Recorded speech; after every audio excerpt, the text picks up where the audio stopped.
Can we pretend that never happened? Right, we'll go carry on chatting, then you come back to us. All right. Okay, hang on then. This is day 2 of the Scottish 6-day trial. Indeed, day 2.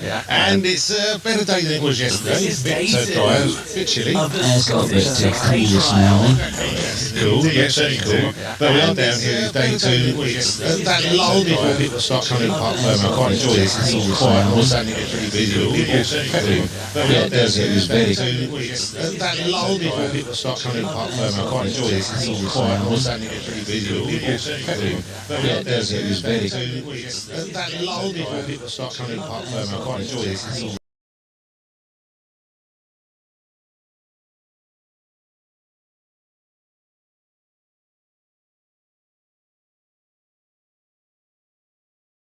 Basically. very good, sweet. You need one of those on your day 2. Yeah. It's all to play for. I mean, the first day is past now, and we've got a definitive leader at the moment. Dougie Lampkin, rider 110 in the Vertigo, has dropped 1 mark for day 1. Second position at the moment is Jack Peace. He's on 2 marks, as is Billy Green in 3rd position. So they've actually dropped some marks in the first day, which is a bit unusual. Normally there's 3 or 4 riders normally clean on the first day, but we'll have some penalties added to the scores already, so that's interesting. Yeah, it'll be interesting. We'll go through the full scores and local riders and the best ladies as we go through this morning. Then. Yeah, later on when I've got a chance to have a wee look at it for you, that would be good. So you're wondering who we are? We are Nevis Radio. I'm John Weller, John Moffat with the dulcet tones there, and Simon back at the studio. Very good morning. It's fallen asleep. Good morning, Simon, back at the studio. Yeah, we'll come back with some Maybe excuses. he's got a delay. Doing something. He's Delay. Maybe delayed. Morning. Oh, there you go. See? You're doing stuff, aren't you? No, we're dabbling with things in the background. Ah, you see. They're either streaming then. So that's not doing stuff, that's dabbling, then, is it? Yeah. All right. Well, Okay. They fell down here and he dabbles. All right. And what Dan does under his cloak, we've got no idea. Yeah. Apologies for yesterday. We had a 4-second delay because of the setup, particularly on the Monday. Just one of these things, technical sort of issues. But it was quite disconcerting when you're listening to yourself 4 seconds after you've just said something. So I had to pull the earpiece out because I just couldn't concentrate on it. Not that I love the sound of my own voice, You do too. it gets a bit sort of wearing when you hear yourself 4 seconds after you've said it. Try it sometimes, it's quite unusual. Well, you see them doing it on TV when they've got stuff. They've normally got 2 earpieces. One what they're saying, and one somebody else is shouting down from the production saying, Yeah, "Go here, look at that camera. Here we're going here next."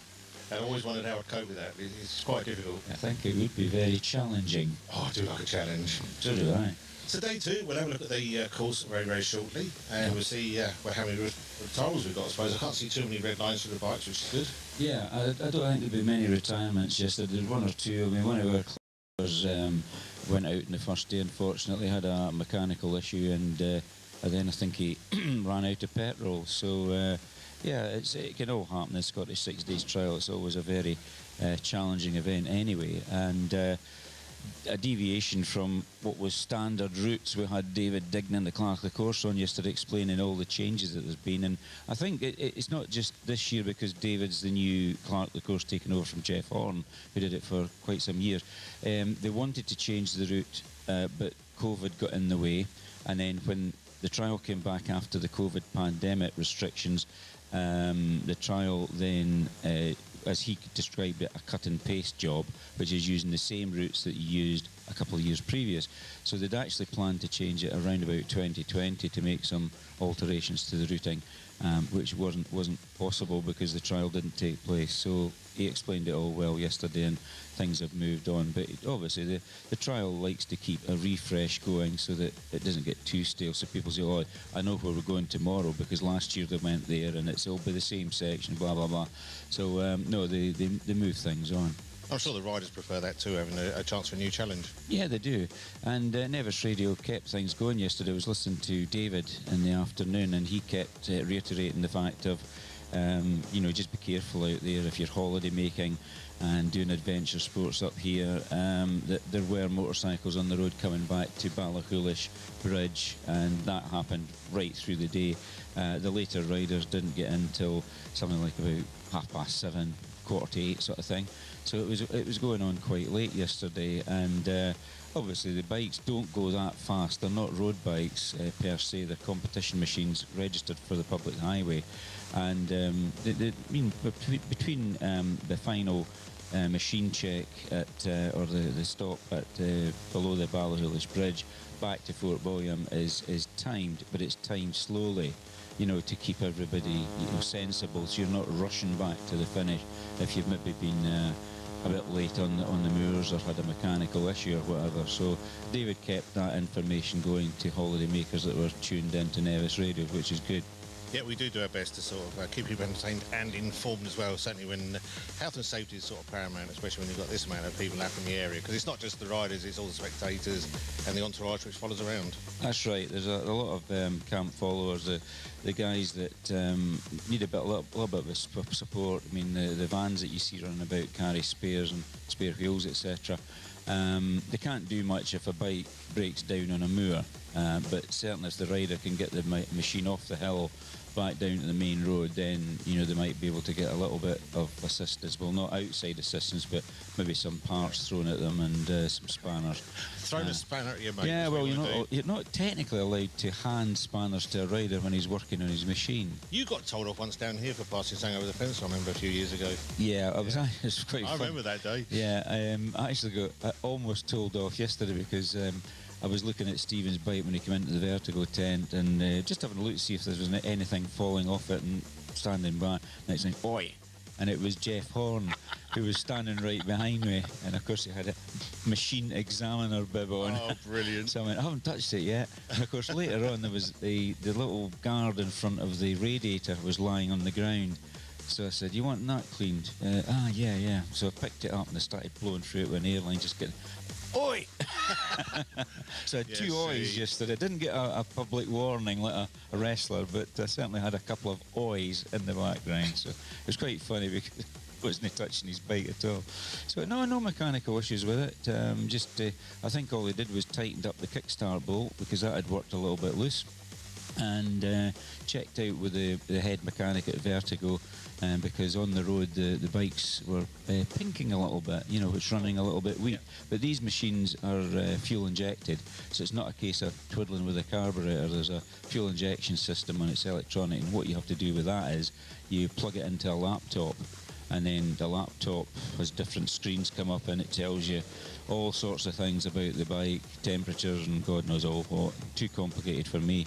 But it's a bit like the cars now. You can't do anything but lift the bonnet, check the fluids, shut the bonnet again, and if there's an issue, you take it to the garage and they plug it in and tell you what's wrong with it, and the car tells the mechanic what's wrong with it. Self-diagnosis. Things have changed. All difficult stuff now. Yeah, all very technical. So. Well, back at the studio. Can we have a tune, please? Give us some Meatloaf and Bat Out of Hell. I suppose so. While we're doing that, if anyone does want to get in touch today, many ways to do so. Number for the studio, 01397 706 100. You can also WhatsApp us on the same number. Just save that on your phone and away you go. You can also email the studio at studio@nevisradio.co.uk, or quite simply use the hashtag SSDT23 on Twitter. You can also find us on Facebook. Just look up Nevis Radio Official. And if you are listening and you're wondering what on earth's going on down there, you can watch live on YouTube. We have that up and running for you today at youtube.com/Nevis Radio Official. We can pick it up there as well. We've made a few additions today after yesterday. I don't know if you've noticed, but we've got some other shiny new titles to play with. I've been told, yes. It looks good. It looks cool. We're happy with that. Also, though, obviously on YouTube, for anyone who does live streaming or watches live streams, you'll know fine well there is an ability to chat. Now, we've managed to integrate that into our live feed as well. So feel free, go on, say hello. We'll get your name on the screen, do all that kind of stuff, and try and make it a little bit more interactive for everyone watching today. Yeah, be part of the show. Don't be afraid. We've got a competition coming up, thanks to our friends at Apico. We'll give you more information about that very, very shortly. Yeah, pretty much. And right, so you want some meatloaf? Yeah, please.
For the players.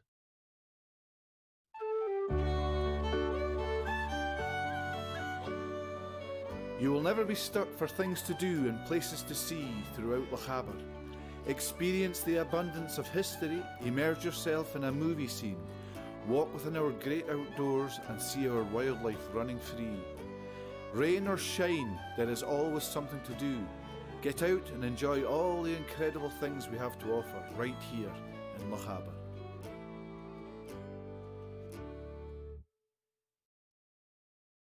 Cause you woke up in the morning with initiative to move, so I make it harder.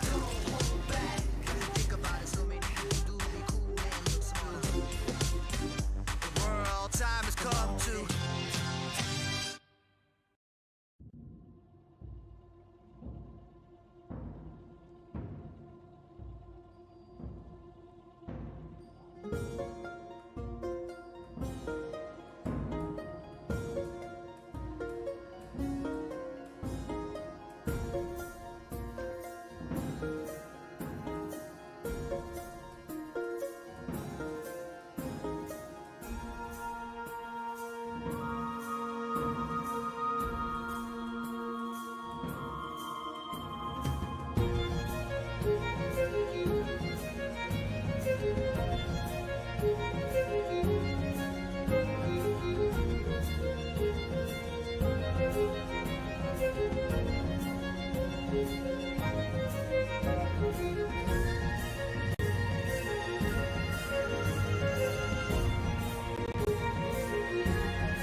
From lodges by the river, barges on the canal, or even a luxury castle, they all share the common theme of being surrounded by stunning views and incredible scenery here in Lochaber. Rest assured, we are doing everything we can to keep you safe during your stay. We can't wait to welcome you.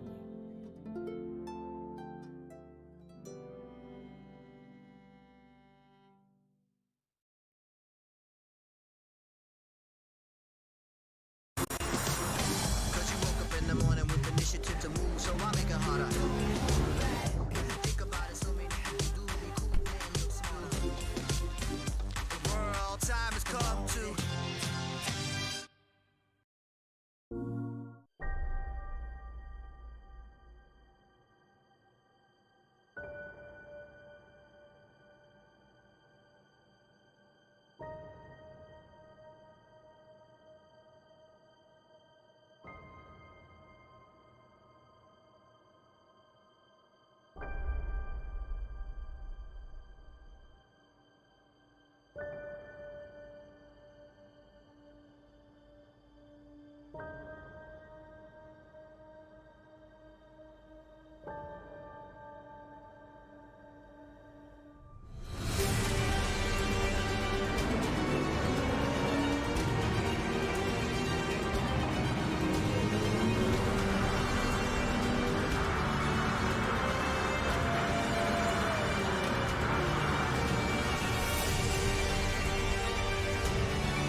For the players.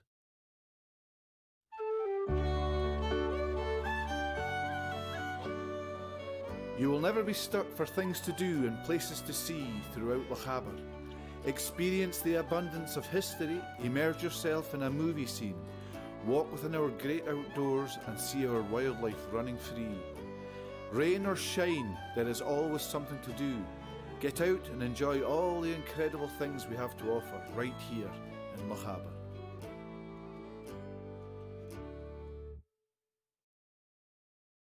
Cause you woke up in the morning with initiative to move, so I make it harder. Hold back, think about it, so many people do be cool and look smooth. The world time has come to.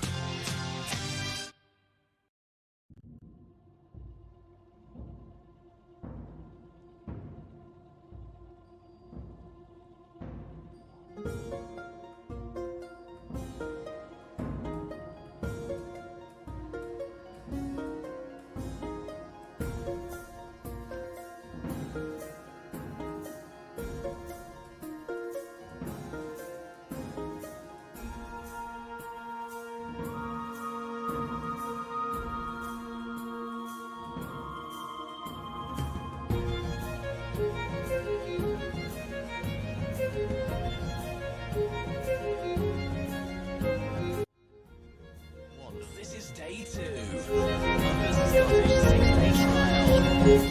Day 2, it's just gone up to 20 minutes past 7. First rider away this morning. I'll be leaving at 7:30 as usual. And the number of the first rider away today? Haven't a clue. Well, Well, it would be 51. 51, I right, think there it's you go. 51 that's They the do way to 50 do every it. day, I'm do, almost so- certain of that because normally move it 50. I didn't mean to put you on the but spot having there. said that, I'm assuming that is the case. I'll have to actually double check now because people listen in. So I'm just going to give Must it have a bit of meatloaf though. They do a longer version than that, you know, Si.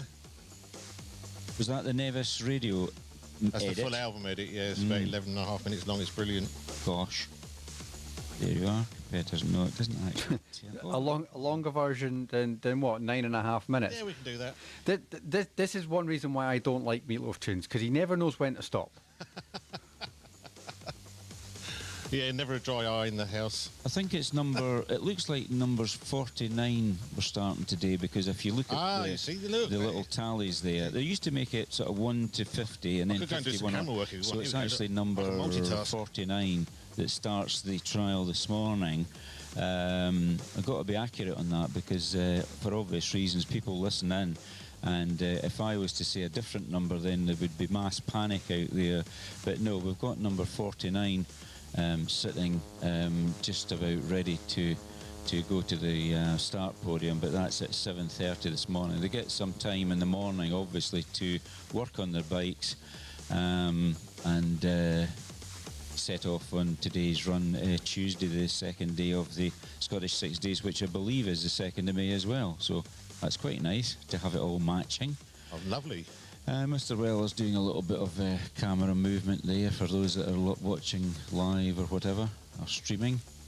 Thanks very They're the much first to... riders getting sorted out. There we are. We seem to be a person down. Are we? Oh yes, on here we are. No, Yeah, Tom. I thought you Tom's mean- back tomorrow, I understand, for the rest of the week. Yeah, I was just speaking to Jimmy McDougall there, who's riding round with his son, who's a first-timer from the Inverness Club, and he had a mechanical issue yesterday. Unfortunately, he lost the front brake of his Montesa, so he didn't have enough time to get it repaired or get it back to Parc Ferme to get it sorted by Mickey Oates Motorcycles, who are the dealers that are looking after Montesa, along with the Montesa truck this week I should say. So yeah, on the first day it's not so good going out, so he's riding now for no award. So Jim's bike will have a red stripe through the number plate, and then when it comes to queuing at the sections, he'll let other riders go in front of him, you know, are still riding for award, but Jim will be riding for no award at this year's trial.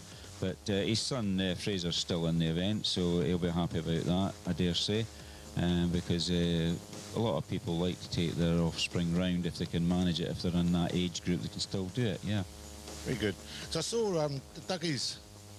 Sorry, I'm just seeing what's coming up there. Dougie Lampkin's boys take part this year. Yes, Alfie Lampkin, he was actually the best newcomer at last year's Scott trial in October, and seems to be following the the great lambkin tradition of riding motorcycles. There's actually quite a clan of lambkins. Lambkins I've never heard of, because they're obviously loads of cousins and things like that.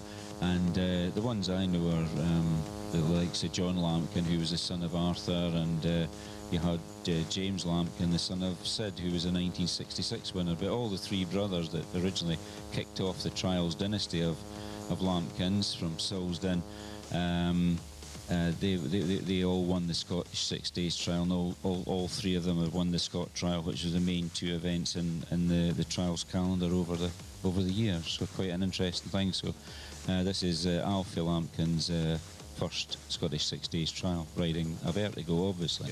Yeah. So hopefully you're going to follow in Dad's footsteps, I imagine. Oh yeah, very much so. So it'll be interesting to see how Alfie gets on here at the Scottish 6 Days Trial, because he did very well at the Scot Trial time and observation event down at Richmond. Well, we need to do the weather, I'm assuming, then we'll come back and look at the route. Yeah, we can look at the route when you come back. That'll be okay. Not a problem at all. And do you want a tune played? Have you got a tune in your head? Yeah, we actually mentioned one yesterday, as it turned out, because it's now on the system, and I was actually playing it in my own head this morning when I was having a shower. Right. A bit strange, but never mind. Oh, I'm not going to ask. And it's the artist is Jan Hammer. Jan Hammer, yeah. And it's Crockett's theme. There you go. So there's a challenge. I can hear him for typing you. away. He's going to be looking for his Speedos very soon and pretend he's in Miami. When he's doing that, do you want me to ask a question on You this? could ask a question to the Pico competition. Yeah, the Pico Factory Racing Competition. This is day 2, so we've got a set of brand new Pico footrests. I can't remember what the retail price of these are, but they're quite expensive now. But a Pico footrest, and the question is, how many marks are lost if you go clean at a motorcycle trial? So that's how many marks would you lose if you go clean? What metal are they made out of? Because they're quite heavy. No, they're not actually made out of aluminium, I think. There's quite a weight to those. I don't think these are titanium ones. These are the aluminium ones. I've got a few of these on the bikes. It's a CNC red foot peg trial. That's the description. John? Yeah. Yes? Random question. Obviously, yesterday we gave away some handlebars that were correctly said to be made out of aluminium. Is there any sort of scope you could sort of potentially say that these were sort of created here, as we have an aluminium plant in the UK? Well, Renthal was one of the first manufacturers to make handlebars out of aluminium alloy bar tubing, and they developed the technique of bending aluminium tubing into the shape of a handlebar, and then they developed twin wall handlebars, and then other manufacturers came on the go. I don't know who manufactures them for a Pico, but that's a Pico's own brand handlebars, and I think there's another company distribute the Renthal brand. So there's several brands, as Tomaselli used to make them in Italy as well, but the first alloy handlebars were made from tubing down in Macclesfield by Renshaw and Rosenthal, and that's where the name Renthal came together. It was their names split in half and added back together, Renthal out of Renshaw and Rosenthal. So I don't know where the aluminium was sourced from, but certainly it's a product that's manufactured here in Fort William. Obviously, the original BA company, and now Alvans, who now carry it on. But yeah, it could well be that these handlebars started life up here in Fort William. Yeah. One of your cans of pop might have helped make them. Oh, you never know. It's very, very true. So you're actually helping the whole motorcycle industry by drinking that stuff. Yeah, see, I'm doing my bit for the environment. And then recycling the can. Very good. See. Got to take my hat off to you. Well, That's what it's all about. because it'll I keep know. my head warm. You need it this morning. It's quite chilly. You do, it's a little bit chilly. Well, talking to chilly, you ready to do some weather? Yep. Yeah. Right, let's give this a bash. Today's weather on Nevis Radio. Brought to you by Thistle Access. Any showers will soon be clearing the north coast to leave a mainly dry morning with sunny periods. Continuing dry with bright spells as high cloud spreads north in the afternoon. Your maximum high today is going to be 12 degrees centigrade, 54 Fahrenheit. Going into tonight, most places staying dry with clear spells in the evening. Thickening cloud then spreading north, bringing patchy rain to mainly western parts. The minimum overnight low across Loch Harbour, 6 degrees centigrade, 43 Fahrenheit. That was today's weather on Nevis Radio. Brought to you by Thistle Access. Tyre is such an important part of your bike. It's the only part which touches the ground, and when you get that perfect combination, it's hard to beat. The Michelin tyres have been perfect for me. I've been running the DH22 on the front and the DH34 on the back, and it's a really good combination between grip and rolling speed. It's hard to find a tyre which has both the grip and the durability and not wear out. It means less tyre changing, less putting air in your tyres, less putting tyre sealant in your tyres, and it's just easier for me as a professional. It just does what I want it to do. It's not doing anything funny, and they've been durable. I've ridden them on some really rough terrain and I haven't had any punctures yet, but to last long as well, it's ideal really.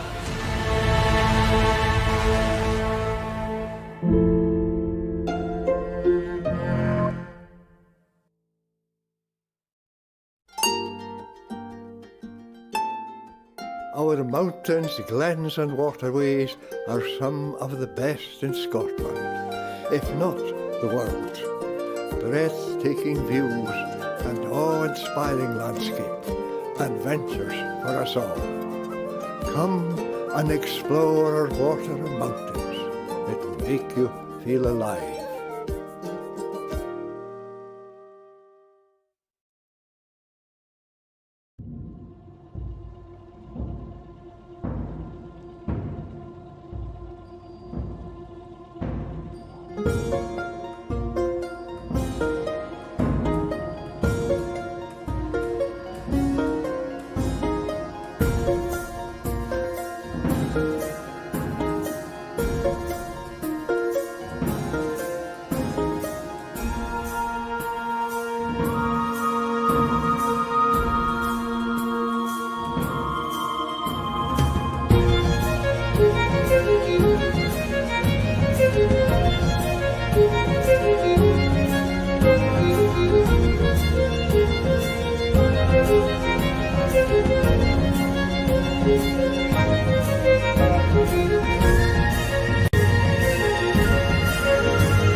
You woke up in the morning with initiative to move, so I make it harder. Back, think about it, so maybe you do be cool and look smarter. The world time has come to.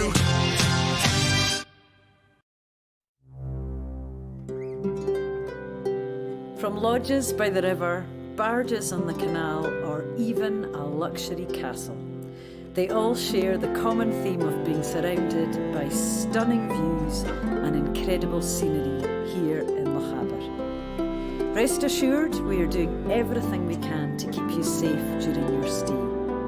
We can't wait to welcome you.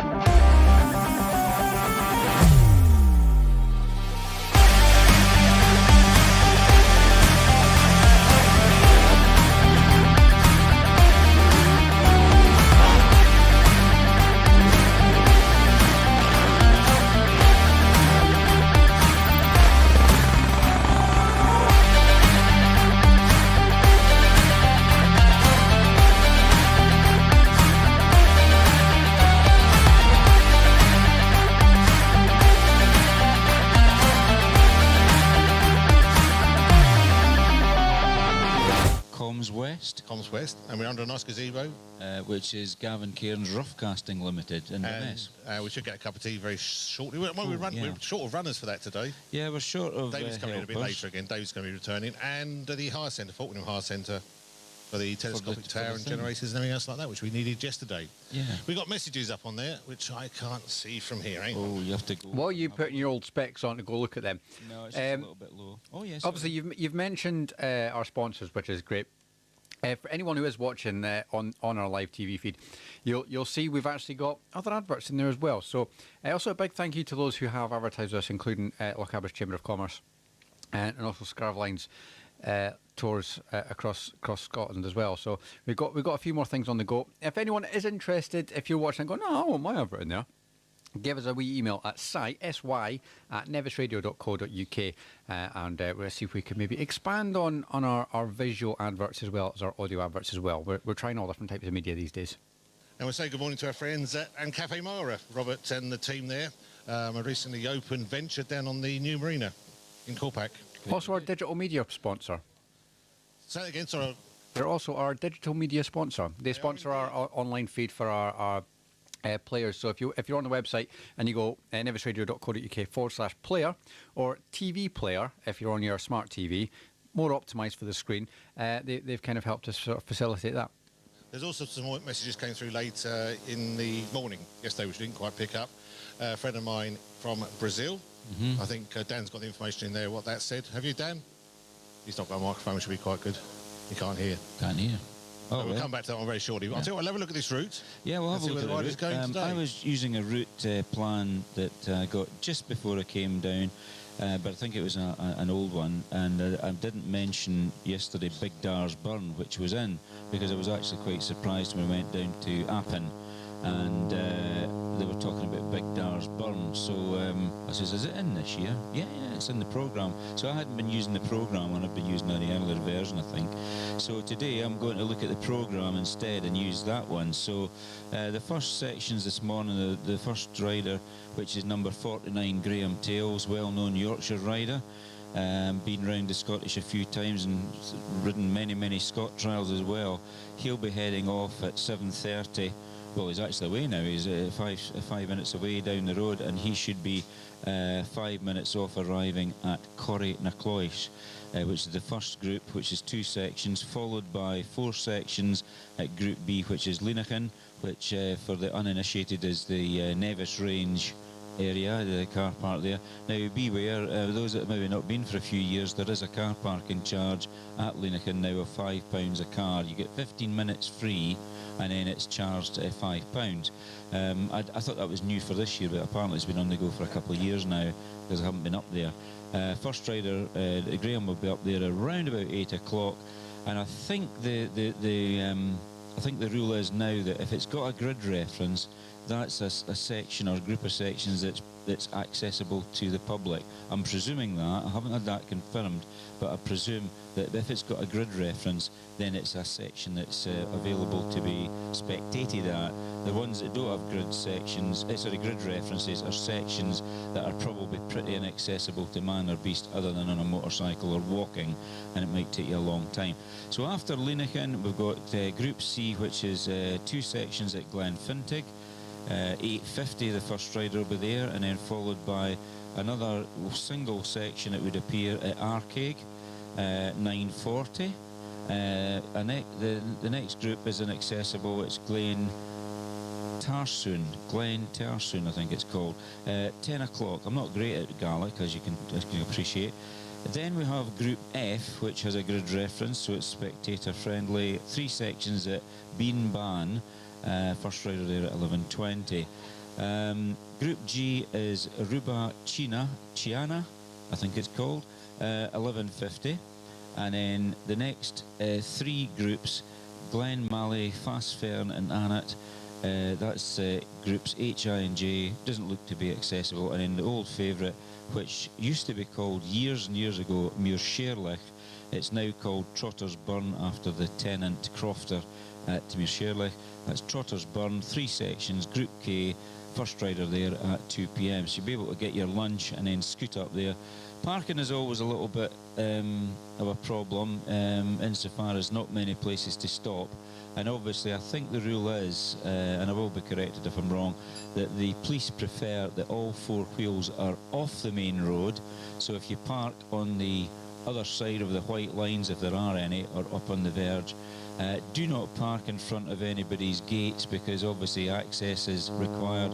Any business premises access, don't park in front of their gates. You don't even try to squeeze in, because you'll just preclude people going about their daily business.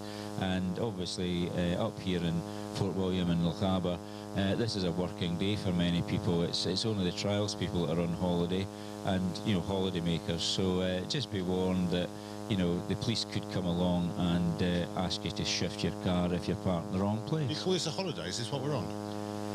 Well, we're not, but everybody else is. We've got on our screen the route on your book, and it looks different numbers and letterings, what they've done up there, is that right? That could so be you've the got case. ED and you've got GE. Aye. Yeah. I don't looks know a wee bit different. what one's what. Two things, John, really. You mentioned about getting all four wheels off the road. The authorities like that. Yeah. In my experience, if you jump the car, they really don't. So wheels on the road is usually preferred. But also, you mentioned yesterday about refueling. Now, looking at the route on the TV that I'm watching here, it looks fairly long. How many refueling stops would you need to do for that? I can't honestly remember what the sort of average is that they use at the Scottish 6 days trial, because obviously when routes change, refueling positions alter as well. I mean, I was speaking to David Dignan, the clerk of the course, yesterday, and he was talking about the new introduction or the reintroduction of a long moor crossing, and he was talking around 14 miles. Having said that, it might not be 14 barren miles where you don't see another living soul, in that there's possibly maybe a refueling stop partway across that moor that's accessible from a forestry road that's open only to the army refueling people. So you might find that they travel maybe 10 miles, and in that 14 miles there may be a fuel stop. But I think from memory it used to be something like about 8 or 9 each day, something like that, because obviously the range of the bikes dictates where the fueling stops are, because you don't want all the entry running out of fuel because you've just put them on a moor crossing of 14 miles with no ability to refuel the machine. It doesn't sound very much, but the problem on a moor is that there's a lot of stream crossings and moorland crossings that actually slow you down because it's soft going, and the trick is to pick as high a gear as the bike will pull across the moors, skipping across the ground, because these bikes are very light. They don't tend to do a lot of damage, but the fact is that you've got 288 of them making for the same piece of real estate, and that can then start getting chopped up. But it's what the rider does if they're crafty, is they start moving across just ever so slightly. So the route itself is restricted, by the flags, and they always say follow the flags. But when it gets cut up, it's like motocross. You'll see riders changing their lines as they go into corners, because they've found that the corners got chewed up a little bit if they're all going on the same bit of ground. So the riders in trials tend to look ahead, and you don't look down at the front wheel. You look forward of the bike and watch what's coming up next, because your mind's already taken care of. You're avoiding a couple of big rocks and you're looking ahead. If you don't look ahead, you'll end up smacking straight into something and going over the bars. So the fueling is very, very important, because the bikes have got quite small fuel tanks. They only hold a few litres, maybe 4.5 litres, less than a gallon. And back in the days when I rode it, which was 1977, the bike, it said in the regulations that the bike should be capable of covering 50 miles without refueling. You'll not get away with that now, no way, because the tanks aren't big enough, which is a good thing, because it stops anything in the way of spillages. If the bike goes upside down, there's less fuel to be contained. So that's basically how it works. And before, I've noticed a lot of these bikes had a additional tank on the front, which isn't there anymore. Has that been taken away from? No, they're still using some of them. More hidden now, because they say very few seem to have it. Yeah, well, the thing is that the fuel stops are so efficient that some riders take the view that they don't bother, but there are certain bikes out in the Parc Ferme just now, when you have a right good look at them, you'll see that the number. Yeah, these ones, the number plate sits further out by about 2 inches, and that's because the auxiliary fuel tank is mounted across the front forks, and then that leads into the main tank, so that it's scavenging fuel from the auxiliary fuel tank. And these fuel tanks are made of the same material that the main fuel tanks are made of, with the connectors suitably put on them as well. So they're quite robust things. They're as good as the fuel tanks that are made for the bikes. So it just gives them a little bit more literage and range, so that there's less chance of running out, especially if you've got a particularly thirsty bike. So that's how they tend to get round it. Quite a good idea. Yeah, I'm multitasking. You're acting cameraman. I can't get a cup of tea at the same time, though. That's where we're struggling with that one this morning. Yeah, and thanks to Gavin Cairns for sorting out the teas and coffees with us at the hub. I'm not quite sure who's operating that this year, but Gavin Cairns has jumped in, so Gavin gets the publicity for it. Thank you very much, Gavin. And don't forget to come through all our media and give us a shout out. You want to say hello to anybody, you want to try and catch up with a certain rider, give them a name check. And we will certainly try and do that. And don't forget the competition as well, the Pico Factory Racing competition. We just read that out for the red CNC anodised. They're quite snazzy. I don't know what you could use them for. It must be saying a back scratcher. Put one on a pole. No, I don't think I'd want to scratch my back with those. It's the nice Pico Factory Racing footrest kit. Available at all good trials dealers and distributed by a Pico. Now the question was, how many marks are lost if you go clean? So that's a dead simple one. How many marks are lost if you go clean? So if you could phone in or text in or whatever you need to do to the radio station, Nevis Radio, there it is. There's Facebook, there's WhatsApp, and there's Twitter, and there's hashtag SSDT23, but there's the phone number, which is Fort William 01397 706 100. It didn't disappear today. Very good. No. So I was able to read it out carefully. So 01397 706 100, and if you answer the question correctly, if there's more than one, then we'll ask somebody to pick a number from 1 to whatever. And yesterday I think it was David Dignan picked the numbers. He did indeed. So the aluminium handlebars were actually won by somebody yesterday. I can't remember the name now, didn't write it down. So today the question is, how many marks are lost if you go clean? What's the maximum number you can lose? Is there a maximum number you think this per section, per section there's 5 marks. So if you have 30 sections in a trial, just multiply that by 5, and that's the maximum you can lose. So 150 marks. See, there simple you go. as that. Yeah. But nobody's gone clean so far, which is very unusual on day one. That's right. So we've got marks dropped already. The leader, Diggy Lampkins, on 1. I think it was Jack Peace was second on 2 marks, and Billy Green on 3rd position also on 2 marks. So yeah, you've got what is that there? There's 4 riders all on 2, 2 riders on 3, a 4, a couple of 5, 6, 7. So there are dropping marks on the first day. Local rider Gary McDonald is in 10th position, and he's dropped 5. Jamie Galloway, who's riding in the World Championships, he's in 9th position on 4. Now I think it's actually Jamie's first Scottish this year, so he's up with the leaders, so that's quite good. I mean, 2 Scotsmen in the first 10 can't be bad, so jolly well done to them. But it's all still to play for, obviously, because that was only the first day, so another 5 days to go. Exactly. Well, Mr. Dan McLeod in the Thistle Access trailer, it's time for you to choose a tune. Well, it is. I like to hear my own voice. But there, we'll go some Foo Fighters. Some Foo? Some Foo Fighters. Are you cold in there? I just go... Well, you shouldn't wear shorts, should you? I mean, there's a start. Oh, that's better. I'm plugging my headphones. I can hear now. Oh, there you go. Yeah, we're a bit echoey now. Right, what Foo Fighters was he wanted? We'll go for Best of You. Best of You. Right. I'm looking. Right, yeah, we can do that. Also, I think, well, Dan's on the mic. Can I just make sure today he gets a bacon roll because he's pressing the buttons? Oh, he cried yesterday. He got very stroppy. I had to go get my own lunch. I know, it was deliberate. He said when we're getting breakfast, I said, what, we've already had it? He said, "You're joking." I said, "No." And he said, "Tell me you're joking." I said, "No." And he got quite cross with me. Yeah, yeah, exactly. Yeah, you've got to be in it to win it, and he wasn't in it, so he didn't win it. What I do find slightly amusing, obviously, Dan's in our trailer with our OB unit kicking off and making all the buttons work.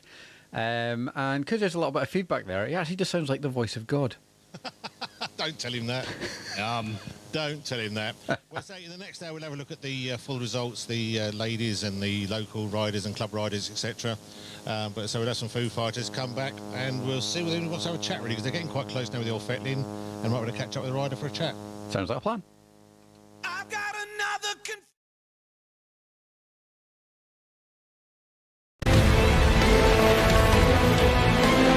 The tyre is such an important part of your bike. It's the only part which touches the ground. And when you get that perfect combination, it's hard to beat. The Michelin tyres have been perfect for me. I've been running the DH22 on the front and the DH34 on the back, and it's a really good combination between grip and rolling speed.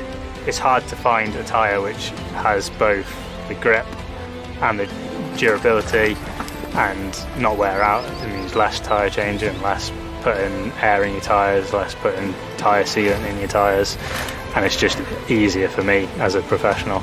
It just does what I want it to do.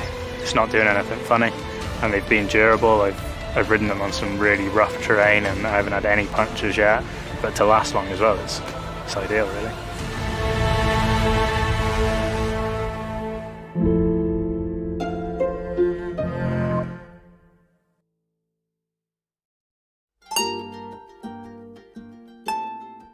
Our mountains, glens and waterways are some of the best in Scotland, if not the world. Breathtaking views and awe-inspiring landscape, adventures for us all. Come and explore our water and mountains. It will make you feel alive.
Cause you woke up in the morning with initiative to move, so I make it harder.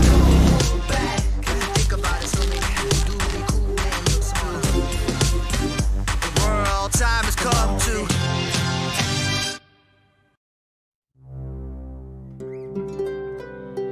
From lodges by the river, barges on the canal, or even a luxury castle, they all share the common theme of being surrounded by stunning views and incredible scenery here in Lochaber. Rest assured, we are doing everything we can to keep you safe during your stay. We can't wait to welcome you.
quarters, shall we say, for Nevis Radio? Yeah, well, I was going to try and get Gary McDonald on, but he's just not far away from starting, and so we're not able to sort of get him to stand in here beside the sort of F1 board. F1 board? F1 board. Very good. But I could have a quick chat, if you like, just before he moves forward with Gary. Gary, we'll just have a quick chat. You're on the new Scorpa, which is fuel injected. Is it a bit different from standard, from what you've ridden before? Oh, very different, John. You know, I mean, it's being fuel injected. It's pretty radical compared to what I had before. The bottom end power, torque in this bike is phenomenal. So it's taken me a wee bit of getting used to. I've only had the bike a week, and obviously, you know yourself, I rode the pre-65s there. So I went from an old bike with no power to a bike I'm not used to with unbelievable power. So yesterday I did find myself at moments hanging on, not going to lie. You're still in 10th position apparently, according to the results. Yeah, I mean, there was nothing fancy going on yesterday. I found it probably one of the hardest Mondays I've ever done. Thought the sessions were very tricky, so I don't think today's going to let off. So I think today's going to be a hard day. Hard day, so you found it different. So that's what we're all asking, is wonder how the riders, because it is a change from the usual traditional Monday. Yeah, very different. I mean, to be honest, the whole week is different, so it's unknown. That's what we're all sort of saying to each other. We don't know time-wise, are we going to be short in time, we're going to have plenty of time, because we don't actually know the routes. Usually we can judge where we were and what it's going to take. Plus, you know, there's more groups now than there ever has been before, so you know that's again is us off the bikes, looking at sections, taking up time. So you know it's very new. Don't hang around. Don't hang around, but hang around as much as you can. Aye. A nice balancing act there. Well, good luck to you today, Gary, and we'll hope to see you out there in the field. Thank you very much, John. Appreciate it. That's Gary McDonald, 11-time Scottish Trials champion and also a British Trials champion. I've always said this, that Gary is the most successful Scottish Trials rider of all time, because he's beaten everybody else's records, and he's still doing it, but he's not so active in motorcycle trials as he was, because he's doing a lot of cross-country cycling. So it's a bit of a change for Gary, and you heard him there, he's on the new Scorpa 300, which is fuel injected. The previous models of those bikes imported by Nigel Burkett were carburetor versions, and now they've moved on in their development to fuel injected two-stroke. So he's on that, and he's finding it a bit different to ride that machine. Yeah, it's amazing that technology. I was thinking about points and magnetos and things like that we used to have on our bikes, and they used to be where the clutch went, didn't they? In front of the clutch used to be this plate. Yeah. You had to advance, retard it, and get your timings right. That's right. Normally the motorcycles have a flywheel, and you know, they had the flywheel magnetos which generated the spark, but everything now is mostly electronic ignition, and quite a few models of the trials bikes. The Vertigo in particular is fuel injected, and now the Scorpas are fuel injected, and some of the Shercos obviously using a similar engine platform, because Scorpa and Sherco are from the same group of companies. We'll be hopefully speaking to Richard Ellis of KTM Group UK, who'll be coming in to see us this week and telling us all about the KTM range as well. So that'll be quite interesting, because there's always something new going on from KTM in Austria. Yeah, no, exactly. So we're getting close to heading up to the news. We're going to be catching up with one of our main sponsors, Michelin, very often after the news, I believe. Is that right? I believe so, yeah. Which will be good. And let's say, anybody else, you've got chats lined up all through the week, I'm assuming. We catch up with Bernie? Yes, we have on tomorrow, actually, around about 10:30, we'll be speaking to the 1979 World Trials champion who won the Scottish 6 Days in 1982 in the SWM, Bernie Schreiber, live from the Bahamas, I believe. He's on holidays, isn't he? He's on his holidays, and he's kindly taken some time out to speak to us at Nevis Radio, so it's always good to catch up with Bernie. He came back into the sport after many years working with golf promotions. I think he worked with Greg Norman at one stage. He also worked with MSR, which is Malcolm Smith Racing, when he stopped riding trials bikes professionally. So he's a very interesting character, Bernie. Takes a very keen interest in the sport, although not competing as a professional trials rider anymore. I mean, he's 64 years of age, so he's classed as a retired trials rider. But the good news is he's got himself a 199 able tackle Sherpa again, so he is doing a bit of riding in Switzerland and other places too, so it'll be good to catch up with Bernie and find out what he's doing this year in America with one of his famous trial schools and tuition situations along with a trial in America. So he'll be telling us all about that tomorrow at 10:30. God, so much to cram in. We are first approach the news here on Nevis Radio. It is Nevis Radio, broadcasting 24 hours a day, and all this week. Our hub is down at Parc Ferme on the West End car park. Up to the news we go. From 96.6 to 102.4. So I make it harder. Think about it, so we cool and look smooth. The world time has come to. Visit a Scottish region full of wonder, from stunning mountainous landscapes to deserted sandy beaches, relaxing woodland trails to heart-racing adventure. From historic treasures to the simplest of pleasures, the view from the top, the cleanest air, hidden places and wide open spaces, unearth a breathtaking world right here in Lochaber.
You will never be stuck for things to do and places to see throughout Lochaber. Experience the abundance of history, immerse yourself in a movie scene, walk within our great outdoors and see our wildlife running free. Rain or shine, there is always something to do. Get out and enjoy all the incredible things we have to offer right here in Lochaber.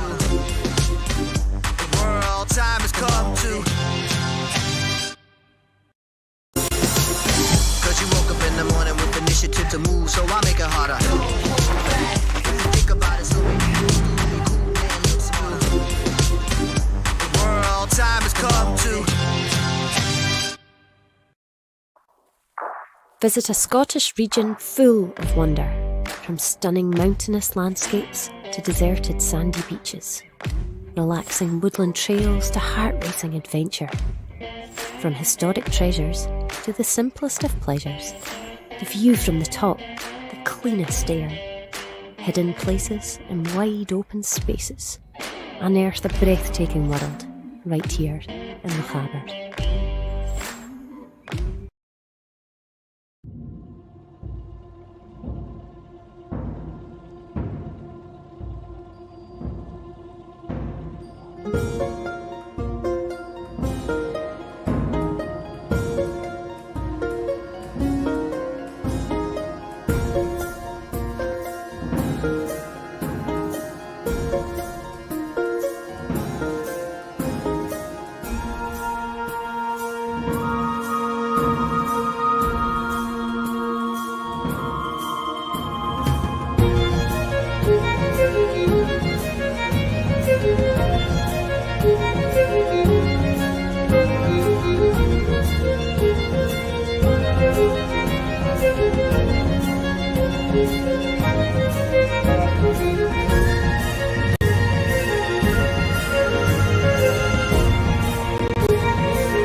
You will never be stuck for things to do and places to see throughout Lochaber. Experience the abundance of history, immerse yourself in a movie scene, walk within our great outdoors and see our wildlife running free. Rain or shine, there is always something to do. Get out and enjoy all the incredible things we have to offer right here in Lochaber.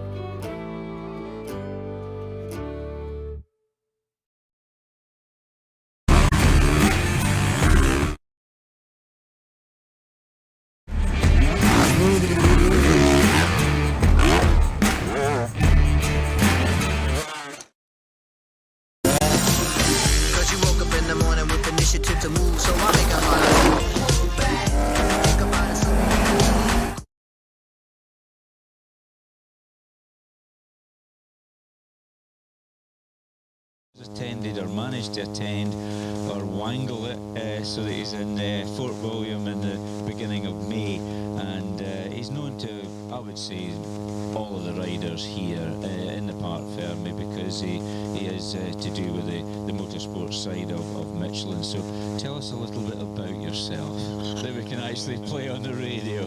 Morning, John. Morning, Stuart. Thank you for that introduction. Yeah. I thought you were talking about somebody else there. Right, well, I think I've probably told you the tale before, but I was working for a different tyre manufacturer. But I live in North Yorkshire, very close to the home of the Scott Trial. Yeah. So I actually went to watch that event when I was 14 or 15-year-old. Yeah.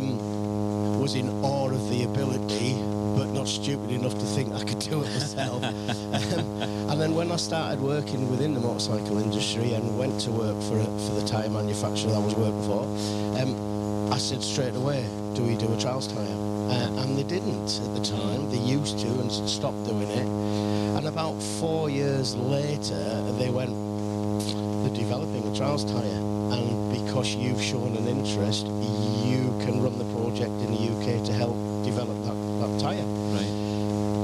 And then I was fortunate to test with Nigel Burkett and Steve Saunders and the like, which was actually really, really good, because they'd both ridden for Japanese manufacturers. Yeah. And at the time I worked for a tyre manufacturer that was owned by a Japanese company. Yeah.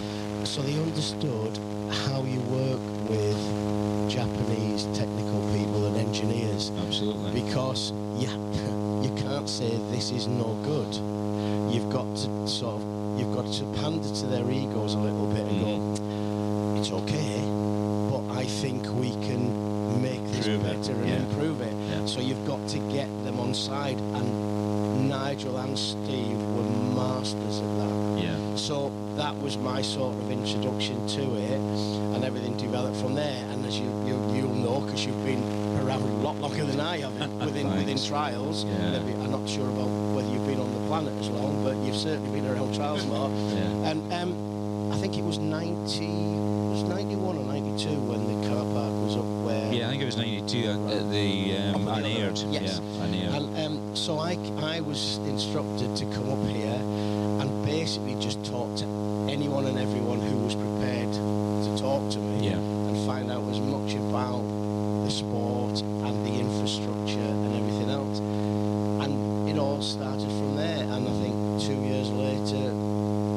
Dunlop actually sponsored the event. They did, And you know, I used to be up here with that big yellow truck. That's right.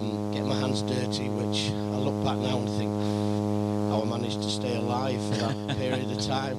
But then that's because I think the tubeless tyres were coming in, and the organisers didn't want to take responsibility for, you know, obviously they've got to be put on with high pressure. Absolutely. And that was taken care of by that manufacturer, and the riders were then allowed to use spare wheels like you have in your everyday car. Absolutely, and it actually changed the whole dynamics of this event, because you're well aware, as I was at one point, they were struggling to get entries because it was becoming so difficult. And bless them, a lot of younger riders, it was the fathers that fettled the bikes. That's right. So they got up here and they suddenly went, oh no, I have to do all this on my own. So I think by just easing it off a little bit, it got the entries back up to where it was. Because I mean, you know, no one liked to see that time when they were struggling, because it's such a wonderful event, and I've got friends who don't know anything about motorcycles or motorcycle trials or anything else, and when I tell them, oh yeah, I won't be playing golf this weekend, lads, because I'm going up to Fort William, and they're looking, what are you going up there for?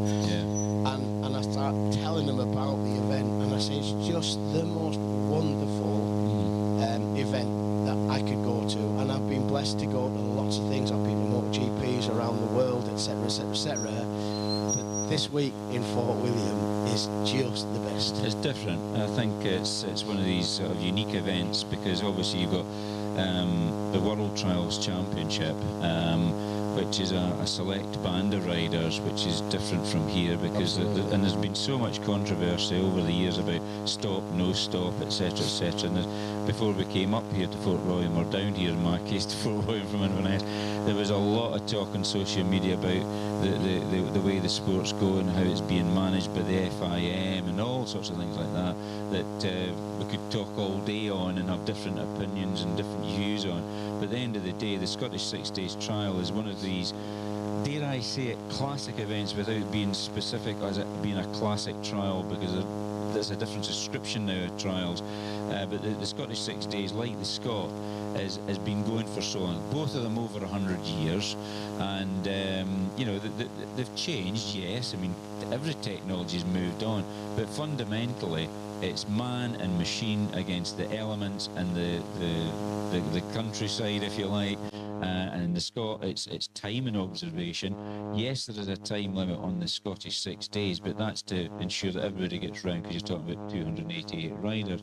So it is a unique event, isn't it? Absolutely. And from my perspective, what I think is absolutely incredible is that you can be just an average Joe, rides his bike on a weekend at a certain level, but you stood at the section next to world champions, ex-world champions.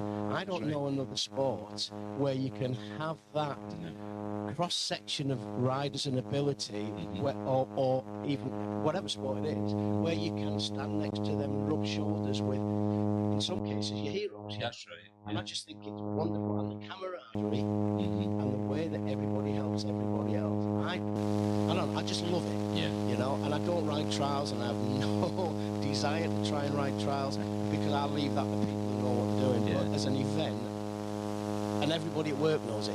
So when they say, right, next year, Scottish 6 Day Trial, we'll need some people to go up there. Well, my name's first on that list, Yeah. just go, well, Stuart will be there. Yeah, that's Stuart right. will. And I'll probably come here when I finally retire. I'll probably still come up here for a few days because there's just something about the place. And when you drive down, you get from Tyndrum and you start driving down through Glencore, just get a shit. Excitement, yeah, it's excitement, no, isn't it it? is. Yeah. And I think you can tell by the way I'm talking that I am absolutely love this place.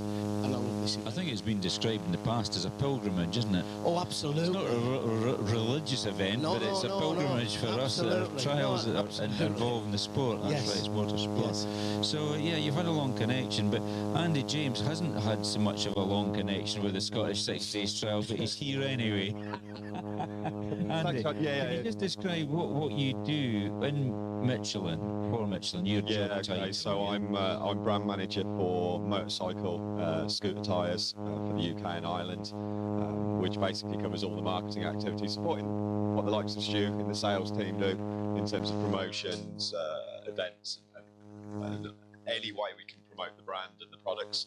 And obviously coming up here with Stu is about the branding, about, you know, obviously we do our little Parc Ferme study of tyres because it's the only way we can pick up tyre data and share a market. So walking up and down 288 bikes as we did on the afternoon. The word in numerical order. The word in numerical order. I think we need to have a word with the organisers for next year because try to spot the odd bike that you've missed when all the bikes aren't in order is an absolute nightmare. But yeah, it's as Stu said, it's a fantastic event for us. Obviously, we haven't got the results of the survey yet, but we anticipate probably high 80% of the riders here use our product. So it's important we're here to support, and especially because the last few years, you know, the supply of our product hasn't been particularly good.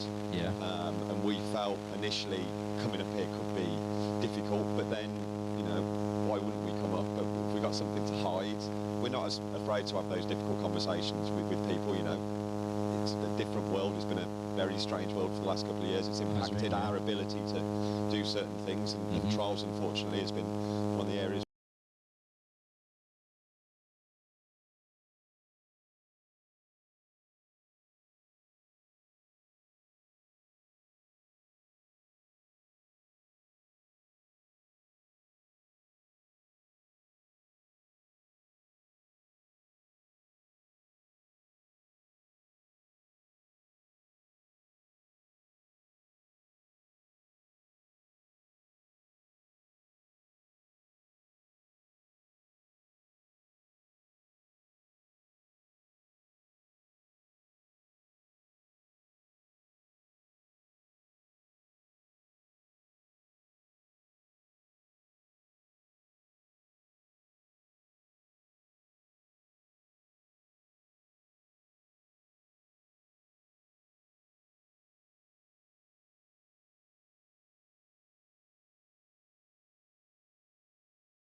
favourite tyre here now is the X11, X11 as you call it, not the X Lite.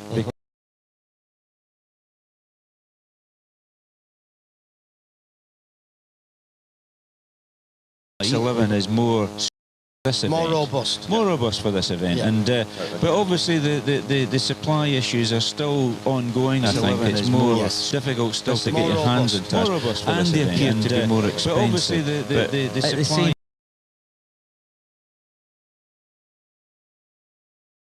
And they appear to be more expensive. But obviously the supply. And do it yourself.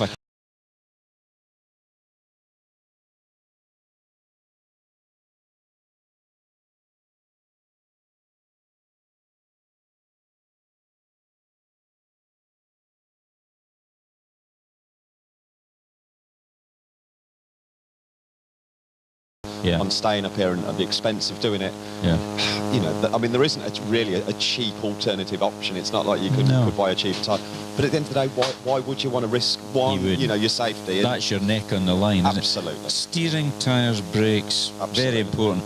Just on the car side of things, I know that it's a motorcycle event, but I only found out recently, by moving on to a plug-in hybrid and an SUV, that now they're actually saying, oh, you've got a tyre needing replaced on the front. Well, you need to have two, because everything, the torque and everything is different now in these SUVs with electric power and, you know, plug-in hybrids. So it's running on electric power some of the time, and then moving on to a gasoline engine or whatever. And the torque is different now in these vehicles than the weight. And the weight, they're heavier because of the batteries. And so what we now do, and not just us but other companies as well, but I think we're at the forefront of it, is producing tyres specifically for EV, because you need to have much lower rolling resistance, because if you can make the tyre easier to roll, it uses less fuel or less power. So but you still need it to grip, and you need it to carry the weight. And like you say, the way that the power is delivered through the tyre now compared to your normal combustion engine is different.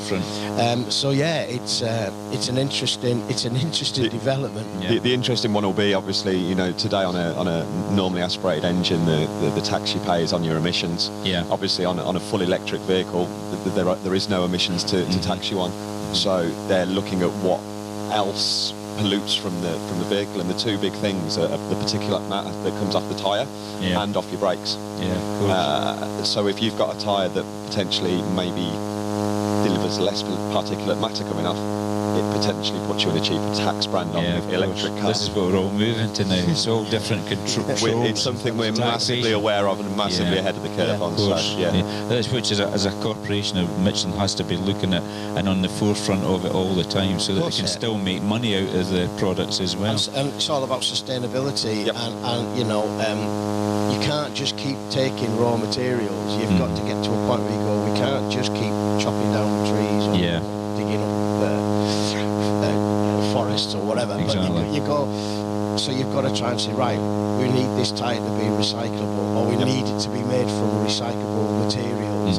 So we're heavily into that now. We've got car tyres that are 58% recyclable material. That's right. And what they're looking to do eventually will be 100%. And you've got some tyres and that on display down at the bike shed show. We're at the bike shed. Months, at the end of the month, there's some tyres there. Certainly the motorsport tyres, things like Moto E, which is obviously a more sustainable form of motorsport. The ingredients they use are crazy. Recycled mobile phones and chicken bones. Lemon peel. Lemon peel, exactly. It makes it smell nice anyway. Now, anyway, you guys have been very, very good to us at Nevis Radio, supporting us the last quite some years now. John Weller, can I bring you in to maybe bring me into the radio aspect before we shut out at 8:30? Hello, good morning. No, it's been a great partnership. We do appreciate your continued support as well. It's a great insight to see. It's just not a black thing on the rim, basically. There's so much behind you. You just see it going along the road, you think, oh, it's a tyre, you put it on your car. It's just a tyre, but the science and the technology and the evolution, which is always ongoing, isn't it?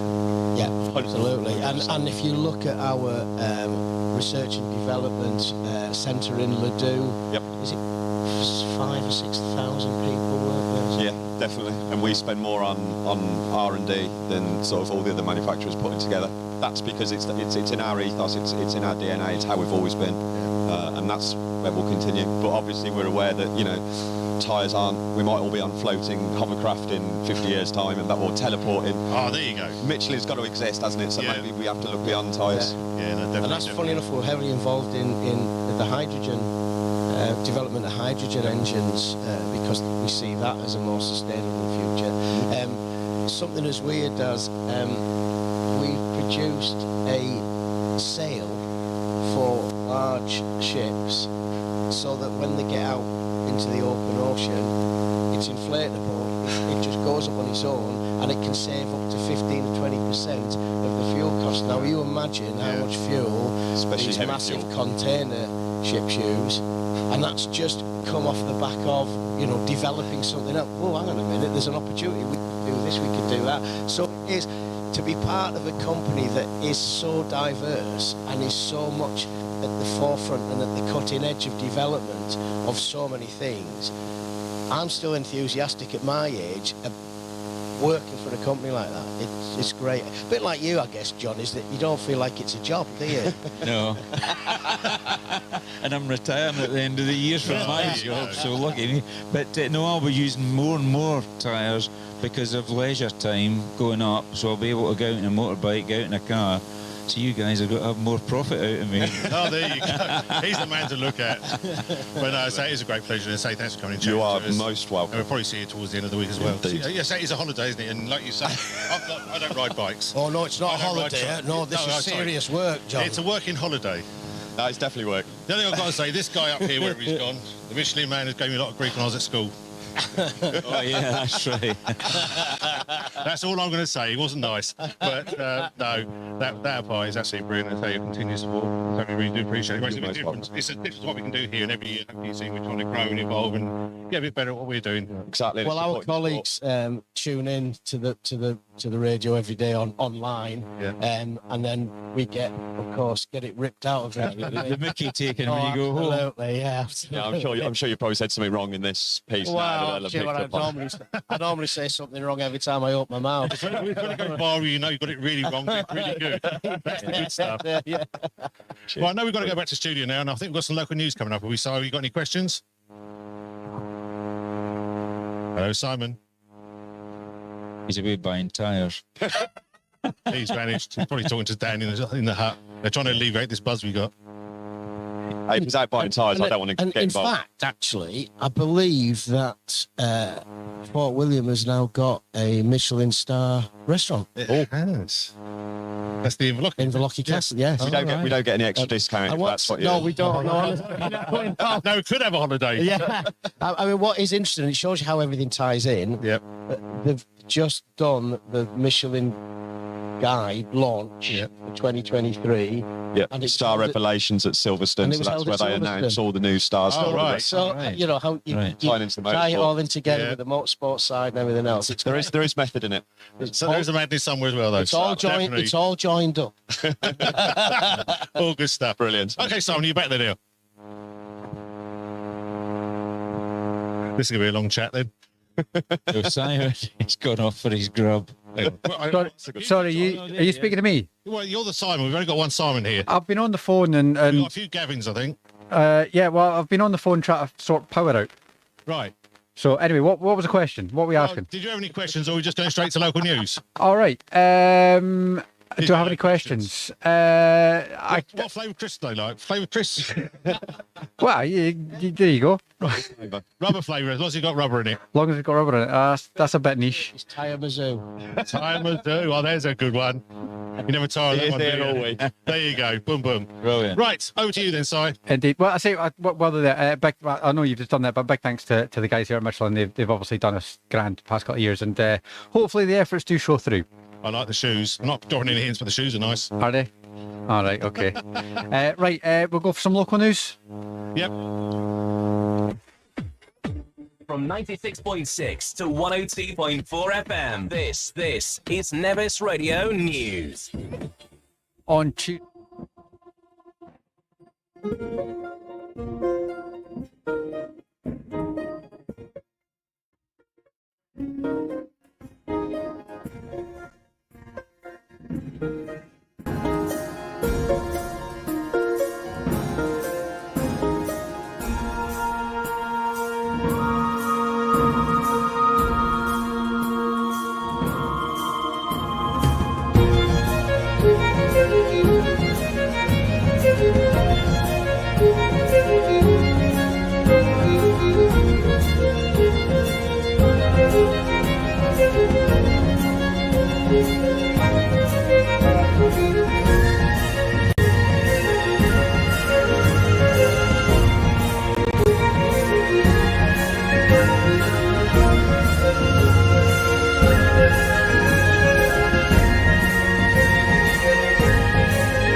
You will never be stuck for things to do and places to see throughout Lochaber. Experience the abundance of history, immerse yourself in a movie scene, walk within our great outdoors and see our wildlife running free.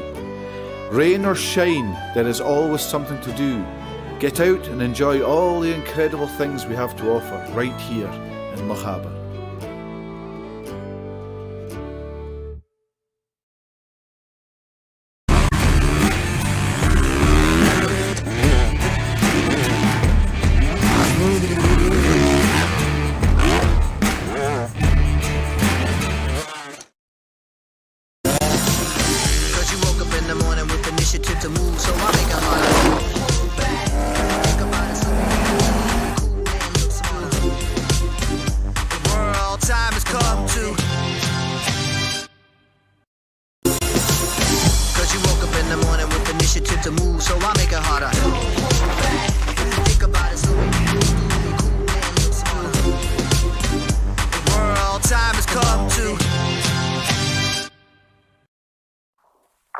Visit a Scottish region full of wonder, from stunning mountainous landscapes to deserted sandy beaches, relaxing woodland trails to heart-racing adventure.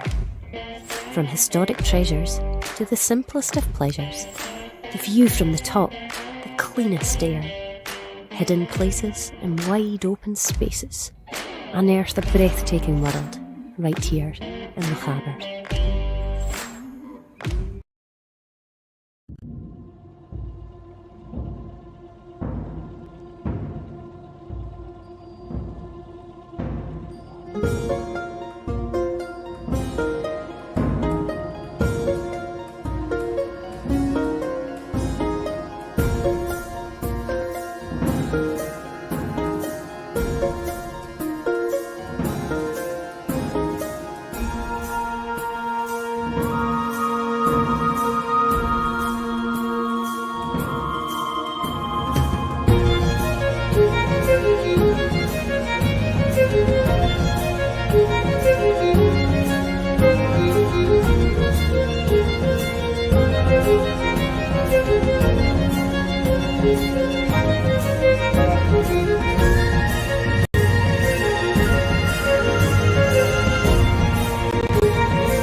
You will never be stuck for things to do and places to see throughout Lochaber. Experience the abundance of history, immerse yourself in a movie scene, walk within our great outdoors and see our wildlife running free. Rain or shine, there is always something to do. Get out and enjoy all the incredible things we have to offer right here in Lochaber.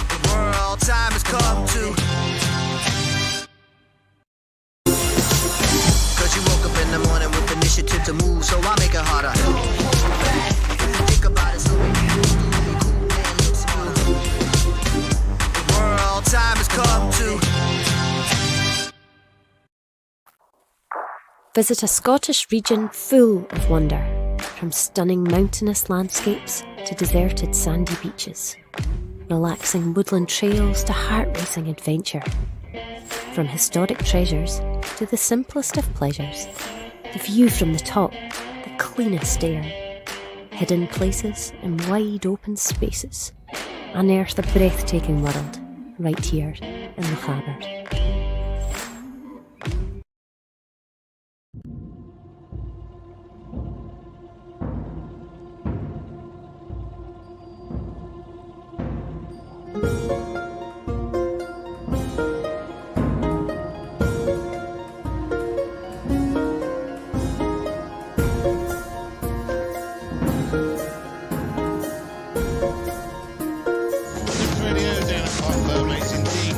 It's great to be with you. Hope you're enjoying what we're broadcasting and watch us on the streaming and all the other platforms you can get us on. We are aware there is a buzz, so don't worry about it. It's not your radio or anything else. It is an issue up here with European power or something, I understand. Well, I tell you what, since I can talk over a buzz, I can say, we believe we've identified the cause. I don't think there's much we can do with it, but we are working on a bit of a backup plan. So we'll work with that and see where we go with it. Yeah, no, we certainly. Hang on, whoa. There's a man. Hang on.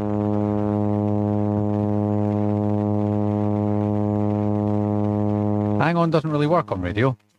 Sorry, I don't know what's happening. Man's just nicked plug off the trailer. The valve cover. Alright, okay, don't worry about that. Right, it is Nevis Radio. You don't know what's going on. The man just walked away and took a dust cover off one of the trailer tyres. Don't know why. Good morning, David.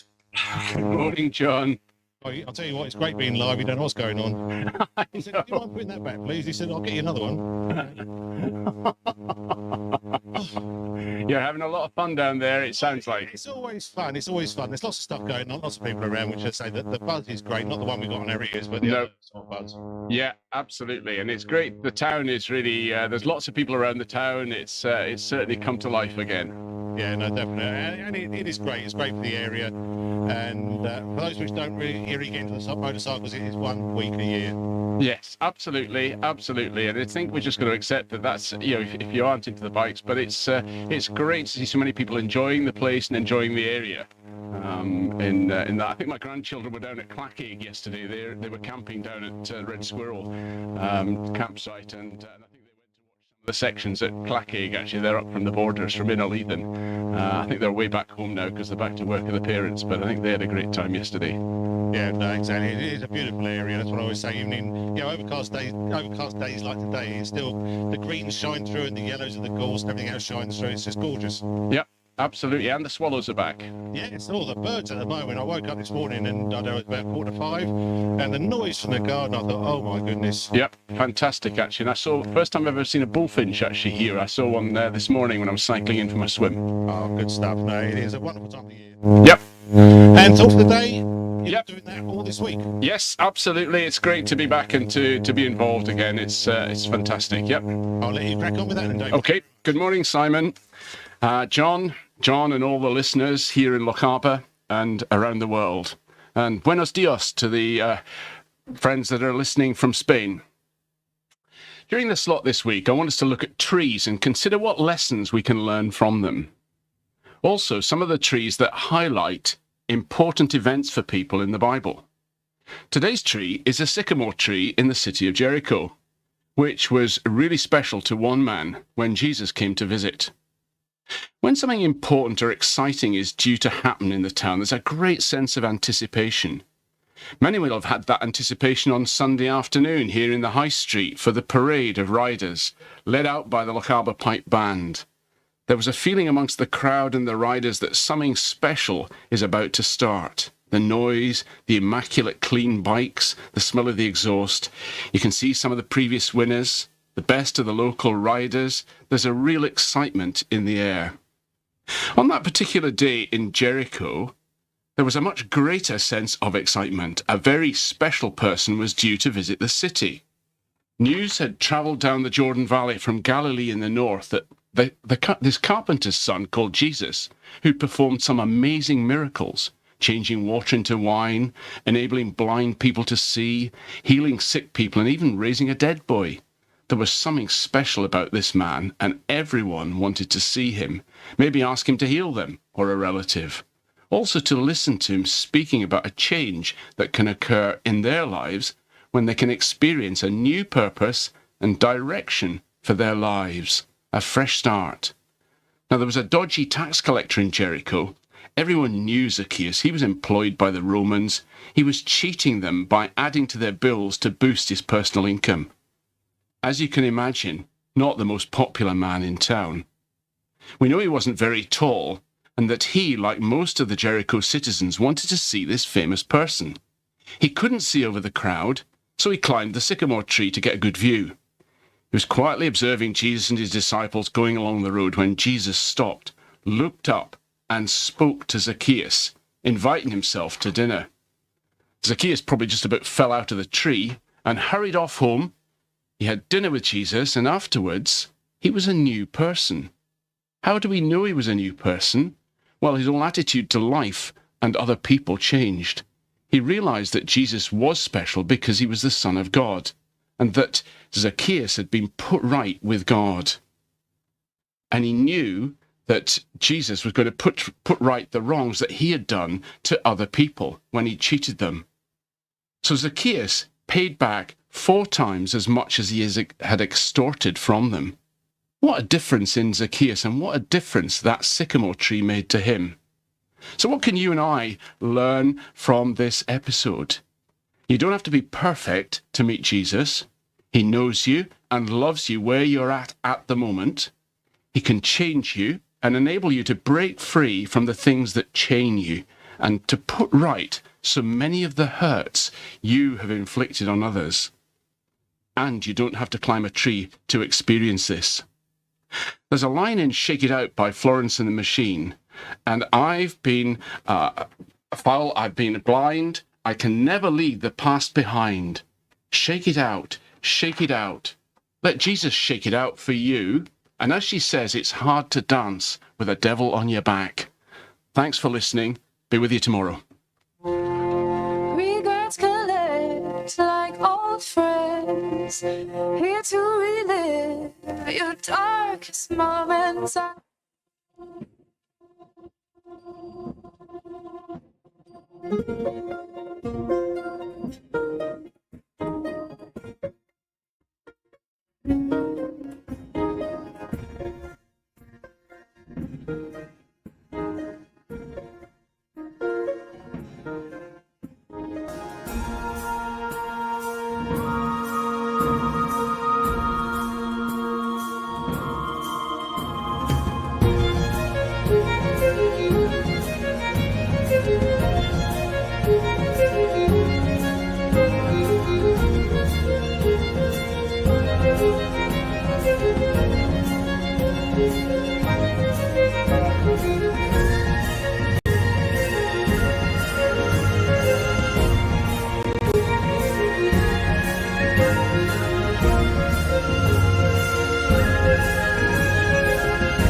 You will never be stuck for things to do and places to see throughout Lochaber. Experience the abundance of history, immerse yourself in a movie scene, walk within our great outdoors and see our wildlife running free. Rain or shine, there is always something to do. Get out and enjoy all the incredible things we have to offer right here in Lochaber.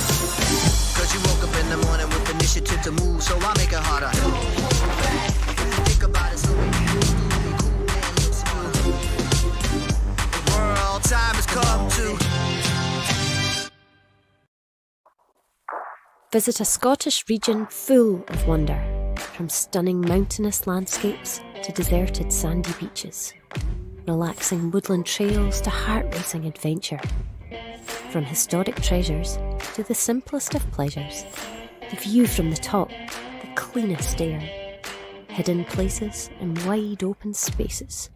Unearth a breathtaking world right here in Lochaber.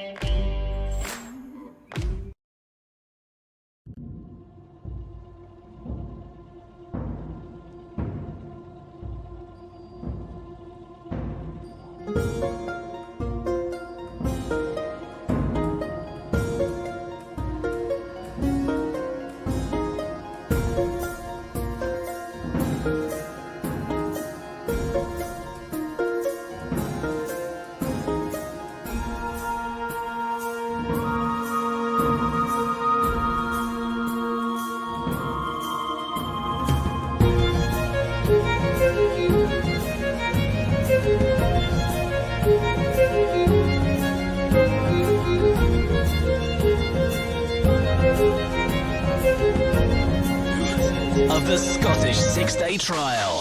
What an uplifting tune for a Tuesday morning, David Cedric. Are you still there? John, yes. My goodness. Yeah, it's always good to have a good tune, isn't it? Yeah, no, it makes the day go better, always say music. Yeah, absolutely. I'd love all these songs, actually, and there's some amazing lyrics in them. Florence and the Machine, I think she's... I saw her at Tea in the Park once, and she's just amazing. A lot of energy, isn't she? She's just absolutely. Yeah, and some great songs. And Dog Days Are Over, and You Got the Love, and things are all great songs.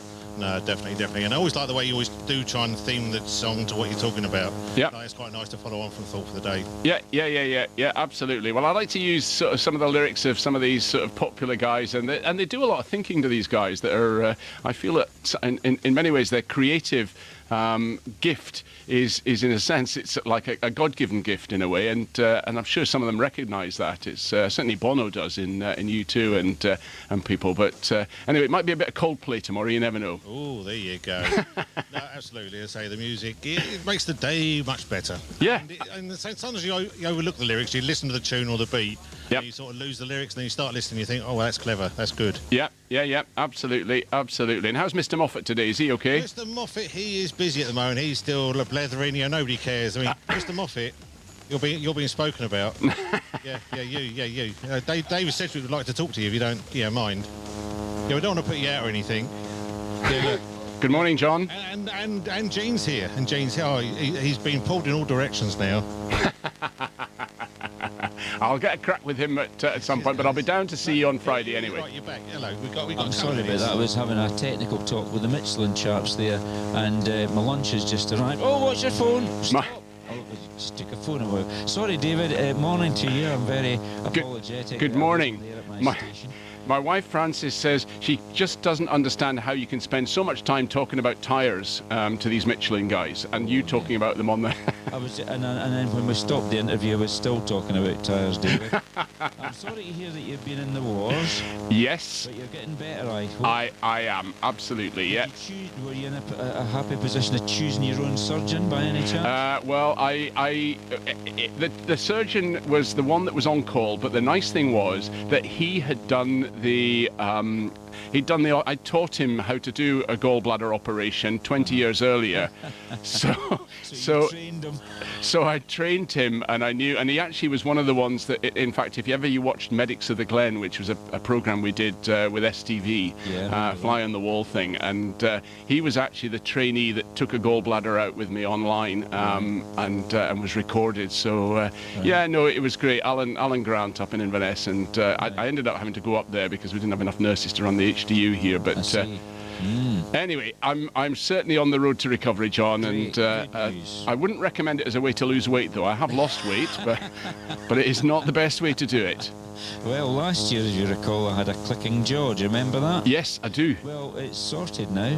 Brilliant. And I didn't have any interventions to do that. It just went away itself. So brilliant. It was good I got rid of that problem. That's talking for a while. Did that help?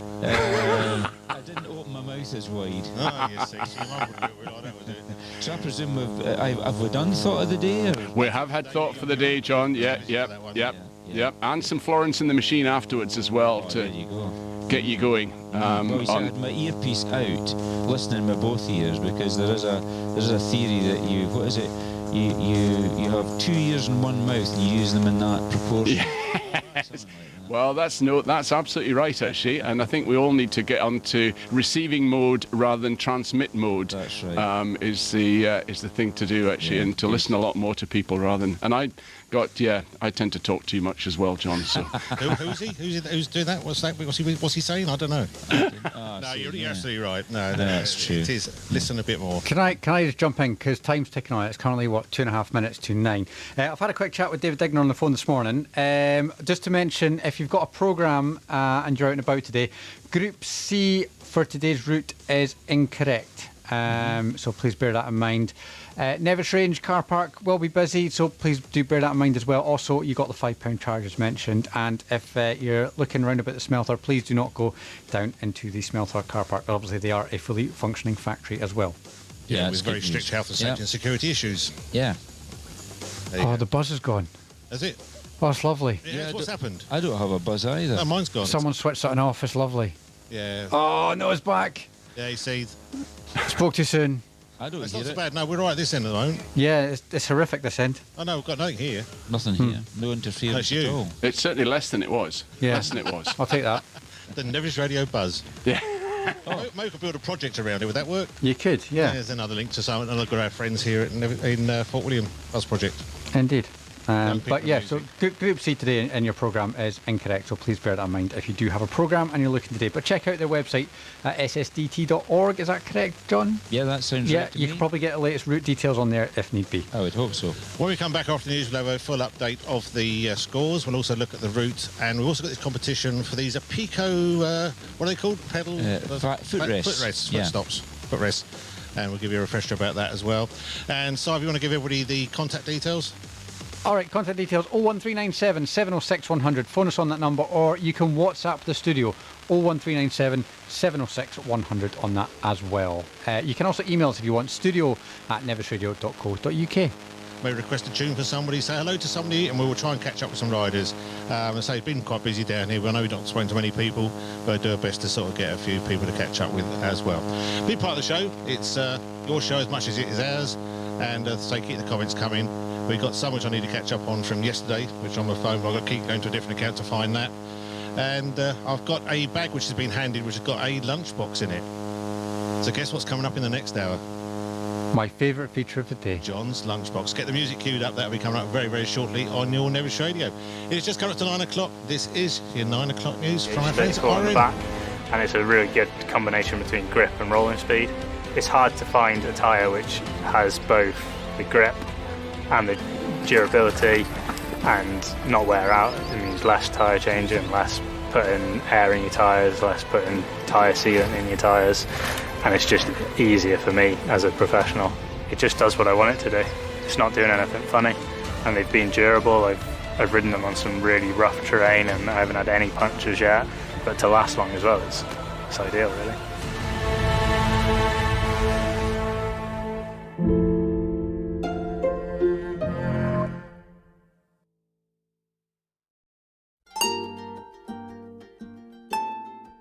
Our mountains, glens and waterways are some of the best in Scotland, if not the world. Breathtaking views and awe-inspiring landscape, adventures for us all. Come and explore our water and mountains. It will make you feel alive.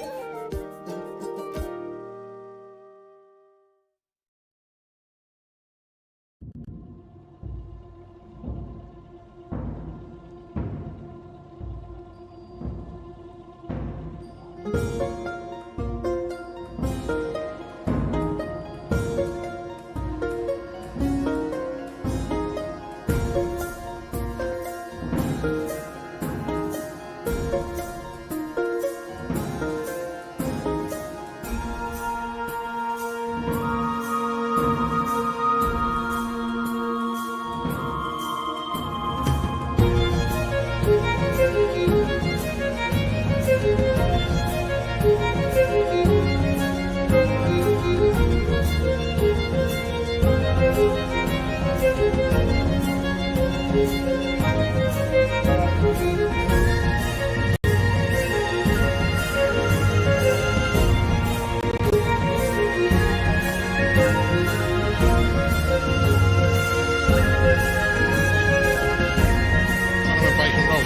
to me now. I thought we were playing a tune. Well, there you go. no, I'm coming back to you because I've just had a. I've got no earpiece in. There you go. It's all right. I've just had another phone call, quite an urgent one, from Clark of the Course. So basically, Nevis Range is pretty busy already, but if you are up there, please do not, Simon says do not, park on the side of the road before the barriers. People are parking before the barriers to try and avoid paying £5 to park the car. Oh, jeez. Which I kind of get because, money's money, but at the same time, you're clogging the place up. It's really not helping, so please do not do that. I do believe, from what I'm told, if you do that, your vehicle may very well be removed because it's private land. I mean, obviously we appreciate that these are local businesses. They're trying to make a profit, and I don't think £5 is excessive for a day's outing. If that's where you're going for the day, £5. Just park in Edinburgh for a day and see how dear it is. £5, I've always said, is not excessive, and certainly it was something that I picked up on when I was down for my holiday, that there was a charge there. I hadn't seen a charge before, but it has been on the go for some time. But if you're wanting to stay there, then pay the £5 and have done with it. But I would never consider parking on the perimeter roads at Nevis Range, because there's a lot of trucks go up and down there, as well as private cars. There's a quarry there, and it just clogged the place up. So quite right, move into the car park, pay the fee, write it off. That's it. It's a job done. Job done. It's worth ambushing that man there. Well, while you're doing that, no, this is more important. Whiskey and programs is a good combination. All right. Yep. No, sorry, it's all right. He's just carrying lots of whiskey. It's all right. Oh, okay. I was going to say, Braun Palmer's got us on YouTube saying, can I get a shout out to Uncle Gareth and Grandad, Riders 145 and 146 from Freya. Yeah, there you go. In fact, they've probably gone. Yeah, they've gone already. Have they? Time ago, okay. But anyway, yeah, we can do that. I don't know. Do you think there's a possibility of getting a wee chat with them tomorrow? Is that work number-wise? Yeah, we can get that sorted out. John will make a mental note. Also, I don't really know how to say your name, but I think it's on the screen now, asking if Dougie can keep it up for today. That's all good. Right. Also got a few more people in today's competition question, if you'd like to give a recap for that. How many marks are lost if you go clean around a course? How many marks are lost if you go clean? And we got these footrests. Beautiful red, actually. I like the colour. They look good on a sports car. Courtesy of a Pico. Thanks to our friends at a Pico Factory Racing. Sounds good. And if you want to get involved with that today, you can email the studio at studio@nevisradio.co.uk. You can phone the studio as well, 01397 706 100, or use WhatsApp. Same number, 01397 706 100. Yeah. And we can pick it up. Now, I can see you're waving a bacon roll at the screen. Now, did Dan get one? No, he didn't want one. He really has sulking now. All right. Oh, you didn't get one yesterday, I didn't want one today. Fair enough. Yeah, so we left him in there. Well, in that case then, do you want to play a tune so you can finish that and then we come back to some weather? Yeah, can we have some Bachman Overdrive, please? Bachman Turner Overdrive? All right, hang on then. Bach, B-A-C-H. No, I just type in over. Okay. I'll go that way There are round, lots you of see. songs with over in it. Yeah, I know. I've just realised that. That was probably the wrong way to do this. Anyway, moving on. Yeah. Overdrive. Bachman Turner Overdrive. Yeah. You ain't seen nothing yet? And back to the weather, then, is it? Come back after? Yeah, we'll go straight into weather from that, if that's all right. Perfect. Yeah, I'll try and finish my rolling time. All right, well, you're going to have 3 minutes 26. Are we playing the 7-inch rather than the 12.5-inch? Whatever you're going to play. We're having that conversation again, are we? Yeah, go on. Yeah, we're going to play that version because I'm paying attention. I'm more awake now. Excellent. No Okay. worries. Right, Bachman Turner Overdrive, it is.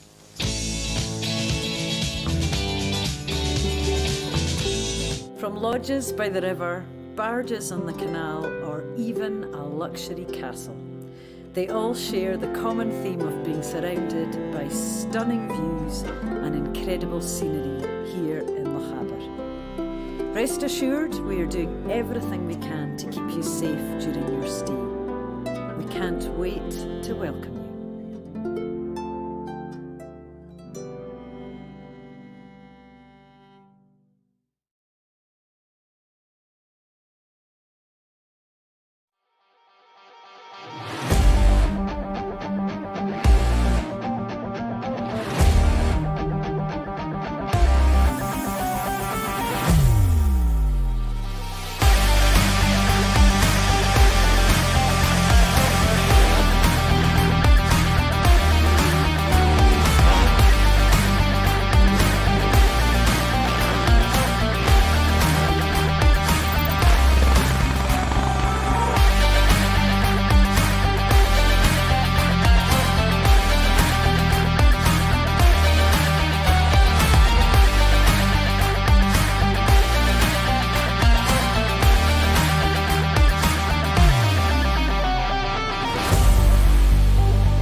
tyre is such an important part of your bike. It's the only part which touches the ground.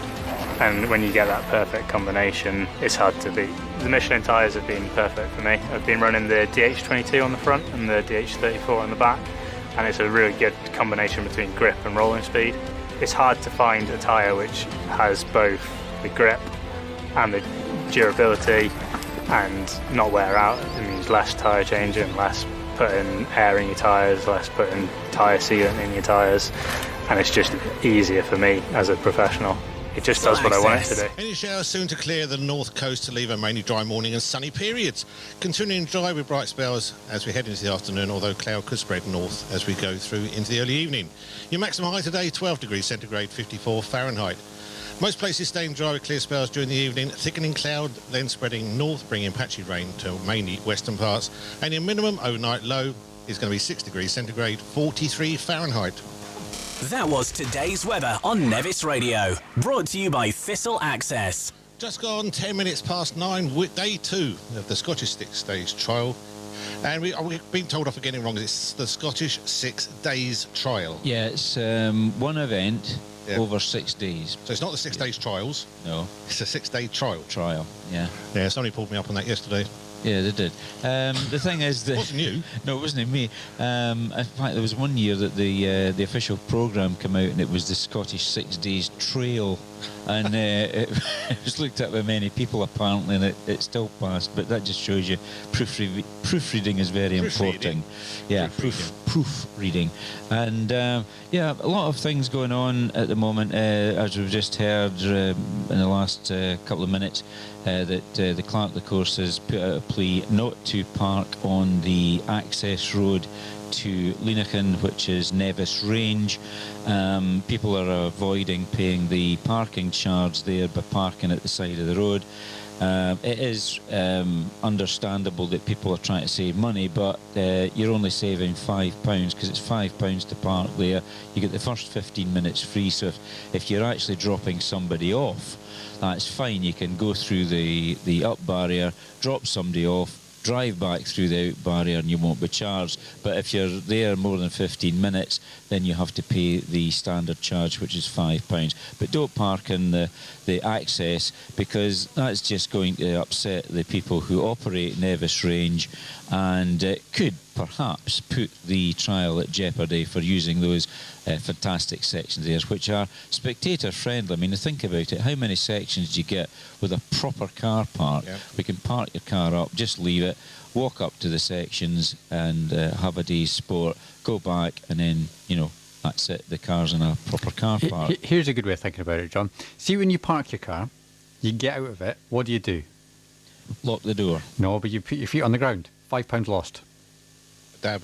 Aye. That's it. There you go. Get it done. That's it. Good now, one. I don't want to say too much, but things have got a lot quieter in my ear. Don't go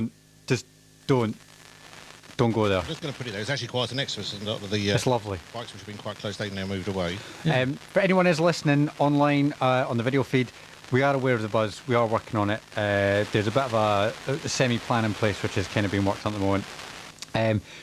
We're aware of it. Okay, we're working on it. It's better than what it was yesterday. The whole system's working. We're not got echoes and feed going weird stuff in our ears. I would have thought by 2023 that we would have got all these things ironed out. But what happens, of course, is different things go about. I mean, the layout of the Parc Ferme is different. We don't have access to the riders at the ramp now, so we can't see who's actually leaving so easy now, because we are behind the Secretary's office. Because that's new. Now the Secretary, Kirsten Pennycook, is now based in the Parc Ferme, where there's a results screen and things like that. So it's a lot different.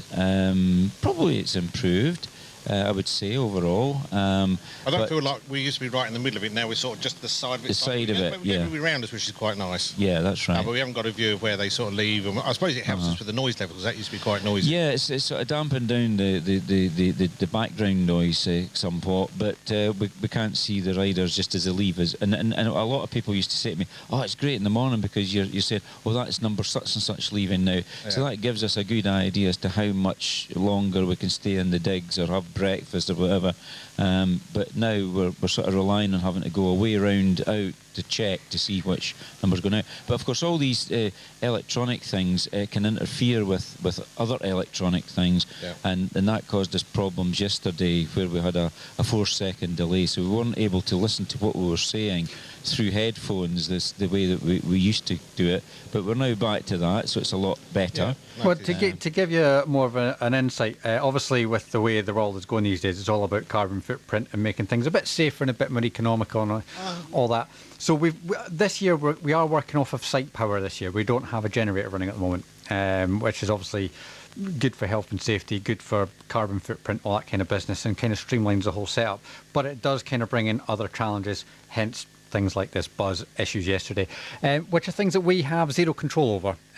We kind of got to work with other people, but as it's all a bit new and untested, sometimes you plug it in, it works fine, and 10 minutes later you find it doesn't because someone else has turned something else on, just like that, because it's just come back. We were talking about that earlier this morning. There's the length of cable that it takes for one of the cameras. If you make that cable too long, then it affects the performance of the camera. It's a bit like in your home. If you use one of these extension reels, you've got to be careful with them that they're not all wound up, because that creates a coil effect of the electrical wiring, and it can actually overheat. And just once you touch one thing, it affects another nowadays, don't it? So hence the expression what we're talking about. You lift the bonnet of your car now and you check the fluids, leave everything alone. Because once you alter things, it does have an effect on maybe other components. It's the way things are now.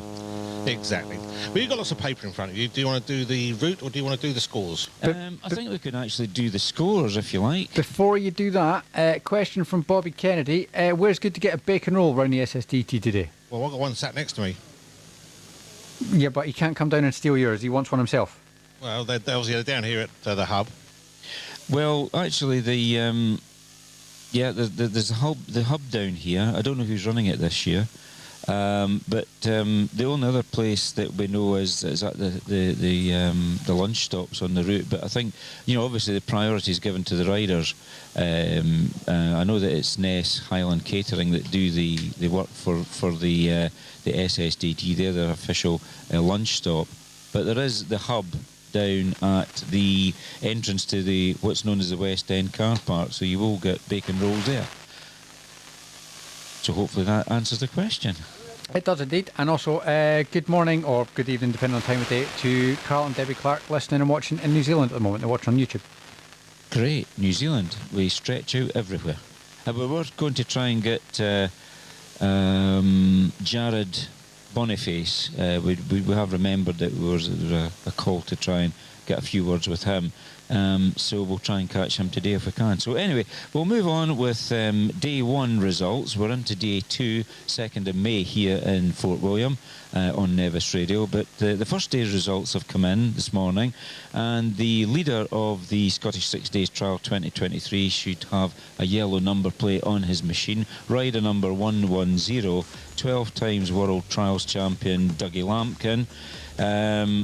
More or less retired now from top line competition, but he's dropped 1 mark yesterday, which was a bit of a surprise, because normally the first day it's normally a few cleans there, but it hasn't happened this year. There's a 1 mark penalty on his score sheet. So Dougie's leading the Scottish 6 Days, followed in 2nd position by rider 262 Jack Peace. He's on 2 marks. Rider number 36 Billy Green, also on 2. We have in 4th position a former Scottish 6 Days winner, Sam Connor, 142 on the beta. He's also on 2. And brother Dan Peace in 5th position, also on 2 marks. We then have Franz Kadlec on 6th position, number 114 on 3. And as is Michael Brown, rider 129 on a gas in 7th position, also on 3. In 8th position, Thomas Minter, rider 128 on 4. In 9th position, Scottish newcomer and first timer in the Scottish 6 Days, number 138, Jamie Galloway, son of the 6 Days secretary Kirsten Pennycook. He's on 5 marks, followed in 10th position by 11 times Scottish Trials champion and British Experts Trials champion Gary McDonald, number 83 on a new 300 fuel-injected Scorpa. The newcomers, Franz Cadillac, first timer at the Scottish 6 Days, German champion in first position, and the newcomers on 3, followed by Jamie Galloway on 5. Harry Hemingway, son of Dan Hemingway, now riding in the World Trials Championships, as is Jamie Galloway, and third position on 7 marks. A local rider down in 7th position in the newcomers is Ben Dignan, who's also riding and living abroad now in Spain. He's riding a 4-stroke Montesa Cota, rider number 180. He's on 16 marks. And in 9th position, Scottish newcomer, who's mentioned earlier in the programme this morning, son of Dougie Lampkin, Alfie Lampkin from Silsden, on 100, rider number 111. He's on 21 marks. He's 9th position in the newcomers. Now we also have a group of ladies riding, obviously, which is in the Scottish now, but unfortunately trying to find that. If you'd like to say something, keep it going. Oh no, here we are. I've got it now. It all comes in a big sheet, you see, so there's different sheets, and you've got to turn them over and try and find them. The female, they call it now. I'm never sure whether to describe it as women or female. Some refer to it as Women's Trials Championships, for example. Female is down here. So the first in the female riders, rider number 94, multiple World Trials champion. And the women class is Emma Bristow. She's on 19 marks. Followed by Katie Sunter, who's ridden the Scottish 6 Days Trial many times, wife of Dan Thorpe. She's rider number 107 on 61. Alice Minter in 3rd position. She's number 41 on 62. Chloe Richardson from Newby and near Richmond in Yorkshire, rider 92 on the Beta 74. A. Villegas, I'm sorry I don't know her first name, in 5th position on 78. S. Ter Young in 6th position, 83 marks. V. Wachs, or Wachs maybe, could be a German name, that I would have thought, but I'll have to check that out. In 7th position on 88. Alicia Robinson in 8th position on 92. And Jay Hammond, 9th position, 112. Apologies if I don't know your first name, because I haven't met you. Well, there you go. All to play for. All to play for. Of course, you can get all the information as which riders which in the programme, of course, on the list of competitors. And the competition today for the Red Pico Factory Racing Foot Race. That's what I'm trying to say. Question is, how many marks are lost if you go clean at a motorcycle trial? What is the answer to that? How many marks are lost if you go clean? I don't know how many people have phoned in this morning on 01397 706 100, but I'm sure that Simon Hourley up at the station will keep us right on that. Oh, that's Simon. Yeah. Sorry, I'm doing something else just now. Right. So you don't want to talk to us then? Well, I'm multitasking, and I'm not doing very well at it, if I'm honest. Did anybody phone in this morning on the competition? I've been busy. I'm writing names down frantically. The phone's going just now and everything. All right, that's fine. Oh, we're getting entries. That That's old thing fine. called a telephone. That's okay. I'm going to go and answer it. Carry on talking. Yeah. What are we going to talk about? What should we talk about today then, Well, John? I can run quickly through the route. We could do the route, couldn't we? 'Cause I know there's the man been- in the van will do the man in the van, Dan man in the van. Yeah, I'll do the route. So the section, Group C, Glenfintig has actually changed from the programme, so I'm not quite sure what they've replaced that with. So it would appear that if it's got a grid reference beside it, that's sections that you actually can go and watch. The ones that don't have grid references are probably inaccessible to vehicles and the public. The first section this morning was Corrienacloich, near the aluminium smelter. Just be careful where you park there if you are actually taking these sections and if you're following around or you're just spectating. Much better to spectate at Leenachan, which is Nevis Range. You park there. There is a £5 car park charge. Don't park on the access roads to it, because there is a quarry in there, and there's some heavy goods vehicles are transporting materials backwards and forwards from there. It is a working day, being a Tuesday. Leenachan has 4 sections. First rider arrived there at 8 o'clock, so they're pretty well through there now. They're getting through through there. Glenfintig hasn't been scrubbed, but there's been a replacement set of sections there, so I don't know what's been replaced. Arcaig, one section there on the Group D, first rider there in about 20 minutes time, just under 20 minutes. Next group of sections is not accessible, and then we come to Group F, which is Bien Ban. First rider is there at 11:20. There's 3 there. Moving on to Group G, which is 3 sections at Ruba Chiana at 11:50. Apologies for my Gaelic there. I'm not a Gaelic speaker. Next couple of groups, Glen, Mali, Fastfern and Anna don't have our grid reference, so presumably they're not accessible. That takes in a further 9 sections in total over 3 groups. And the last one, which is an old favourite, up near Meerscherlich, is Trotter's Burn. There's 3 sections there. First rider appears there at 2 o'clock this afternoon, so I think that'll be the section that I'll probably go and watch if I can. Get a little bit of spectating in myself. I like to do that. It's not as easy when you're actually following a rider around because you're sort of moving from spot to spot. Yesterday I managed down to Appin. I actually did see a few riders go up the burn at Appin. It was quite a tricky section. It's particularly the exit was very, very tricky. A few riders came to grief there. A couple of somersaulting bikes. But good set of sections for the Scottish 6 days because it's not an easy trial. And then I moved round to Lagnaha, but basically I sat off at the side of the road just waiting on our rider coming through with his compadre. So quite a good afternoon. The weather was fine. It was actually quite warm actually down in Napa, and it was good. I enjoyed it.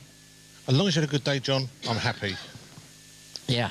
I had a little cough there. I had to clear my throat.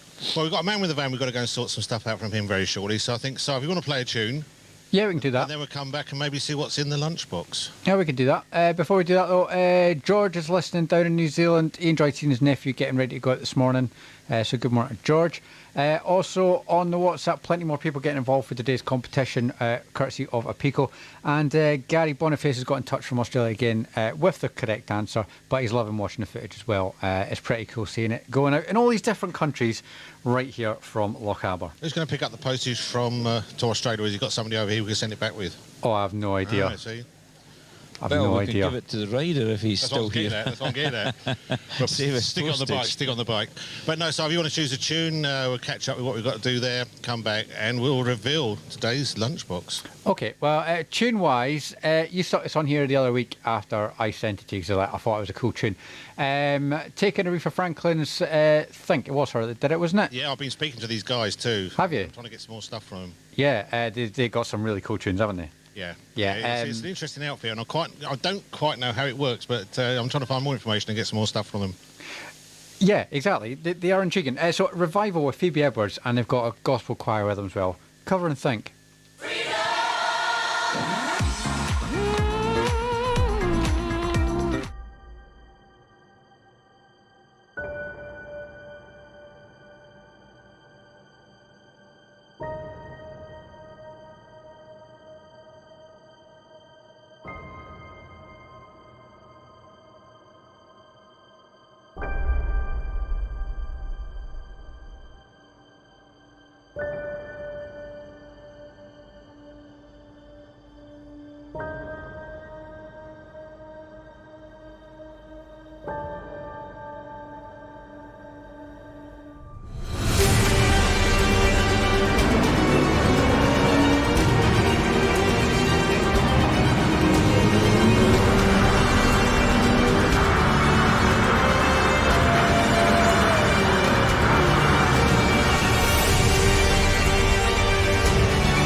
For the players.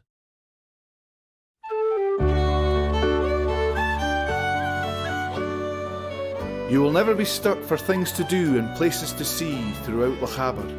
Experience the abundance of history, immerse yourself in a movie scene, walk within our great outdoors and see our wildlife running free. Rain or shine, there is always something to do. Get out and enjoy all the incredible things we have to offer right here in Lochaber.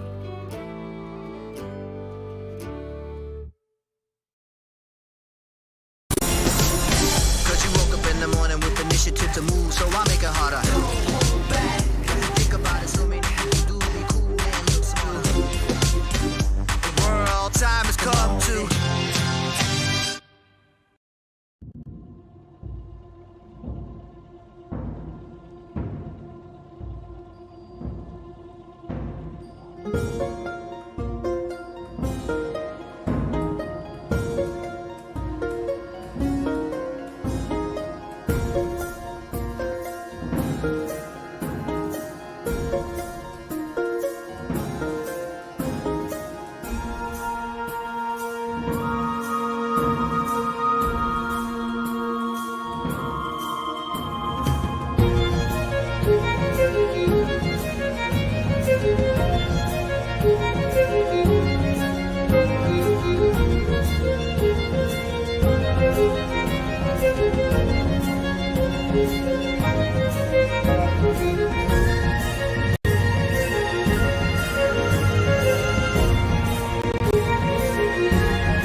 From lodges by the river, barges on the canal, or even a luxury castle, they all share the common theme of being surrounded by stunning views and incredible scenery here in Lochaber. Rest assured, we are doing everything we can to keep you safe during your stay. We can't wait to welcome you.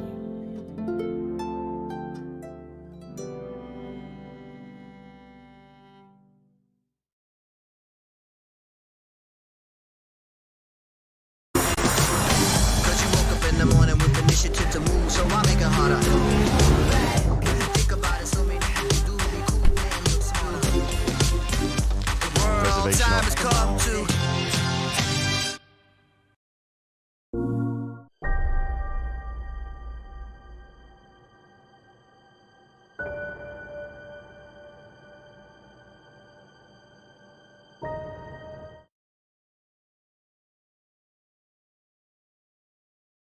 This is day 2 of the Scottish 6-day trial.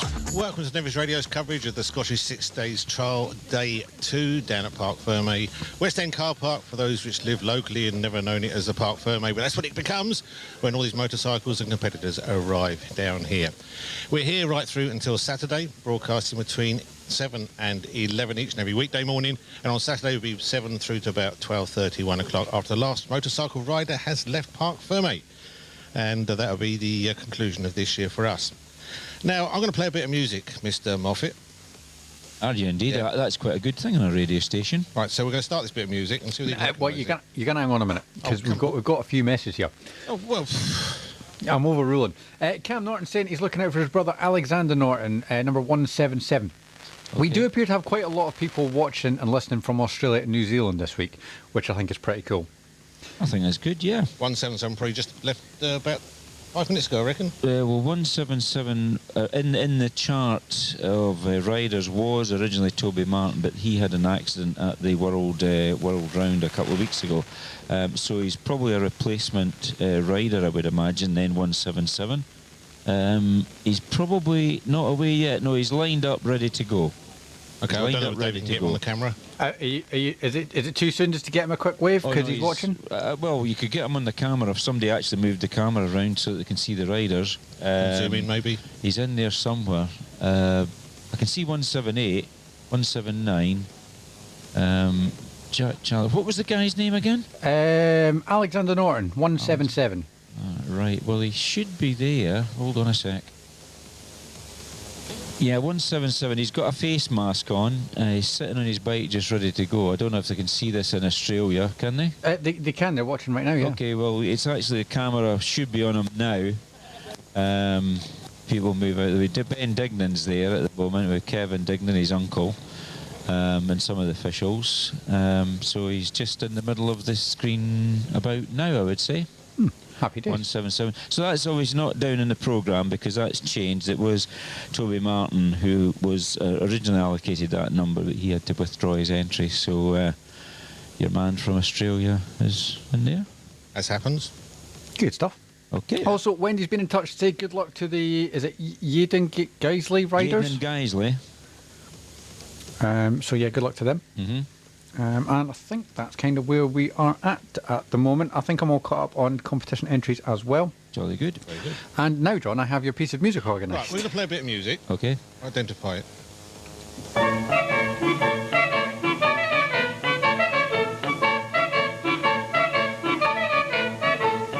That's the theme from Keep it going. Laurel and Hardy. Yeah.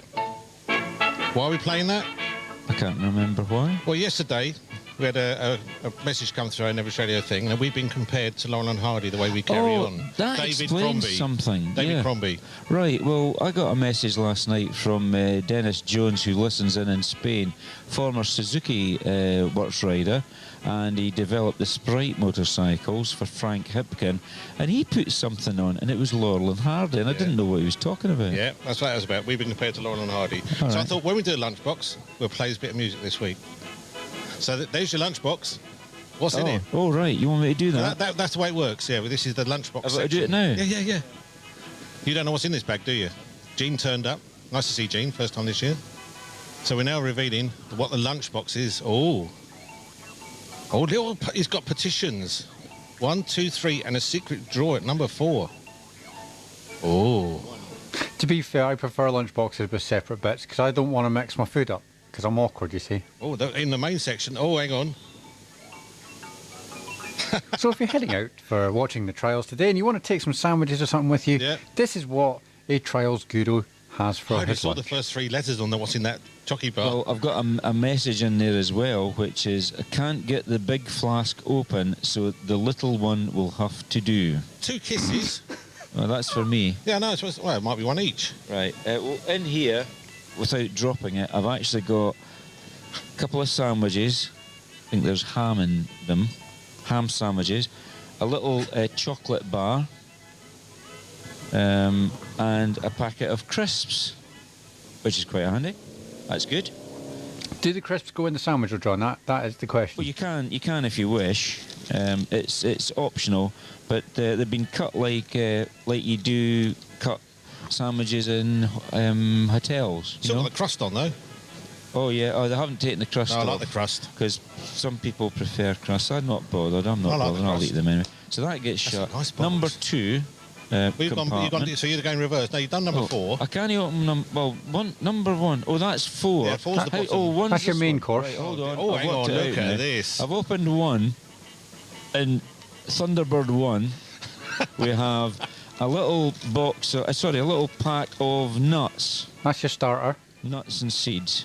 Oh, right, that'll keep me regular. Yeah, mind the birds. And some sticks that you dunk into some form of cheese. If you worked in a dairy, your name was Lee, this could be for you. It could be. So that's in there. So I don't know if you can see that. I'll hold it up for you. Oh, I've got That it is wrong. product placement if you hold it up there. Oh, so well, shut that then. So bang that shut. Oh, that's all right. I can hold these up. I think Are they so. branded? They're not branded. Green They're grapes. grapes. Seedless? Seedless, and that'll keep me regular. That's number 2. Number 3. Oh, these are little things that I think probably be more suitable to my grandson more than me. But what are they? they're raspberry crispy tiddlers. There you go. You've got a crispy tiddler, John. Anybody want a crispy tiddler? So that was 3 and 4. Yeah, that's What's it, I think. 4? That's it. That's the I end of opened 4. 4 first, which is the big one. Yeah. So that probably should have been last, but I did it first. So apologies for the slight alteration to it. Flask. And that's a little flask. So basically, if you want to be a trials guru, you need to eat that for your lunch. Yeah. Yeah. Oh, definitely. You've got to Keep be the mind active and all keep that memory everything which going. goes in there. And but I had a nice big breakfast this morning, so I'm not hungry yet. So I'll be saving that for later. Is there anything else on the note? In the little secret inside, little message? I don't know. I think it's just a folded over one. It's just to let me know that there was a problem with opening the big flask because I tightened it too tight, which is probably my fault. So that's what we have in my Trials Guru. I thought a man of your calibre would probably have your flask torqued rather than done up. It actually is. It's torqued to 11 Newton meters. It is. It's quite a nice feel to it. That's got a sort of matte finish on it. Velvety matte It's not got my picture on it now. I've moved on from the picture because I thought it was a bit too pretentious that having my photograph. Yeah, I think it was a bit. I think it was a bit too much. I did have the Michelin logo on it right enough, which would have been good. So I could probably get an Apico It's always the right sticker colour on it. Yeah. Right colour. But I like the way it has been numbered, so you can only eat it in that order. Well, I will be eating it in that order, I think. It looked like a start. It's like a start. An aperitif. Yeah. Yep. And it's obviously a four-course dinner I'm having there, or 4-course lunch, I should say. I'm going to give you a wee challenge, John, right? Maybe you can pick a rider at lunchtime, and whatever score they get on that section, that's the number you got to eat. Oh, I see, right, yeah. Oh, 0 to 5, yeah, good. They might not get anything. Exactly. Nothing, yeah. Exactly, so you can figure that one out. section, I don't get anything to eat. Well, there's a novelty. I've never had that before. There's your challenge. Is there anybody you want to go and catch up with? We've got a few people milling around there at the moment. It's a bit quieter. The old secretary's out there again. Well, she was on the phone, otherwise I would have suggested accosting her. But let me see. You keep your crispy tiddler though. See if I see anybody. It's crispy tiddlers. Never heard of them. Can I have a quick word with character, I think, if he's got time. Hold on, I'll go and check. Oh, we're panning across with John Moffat.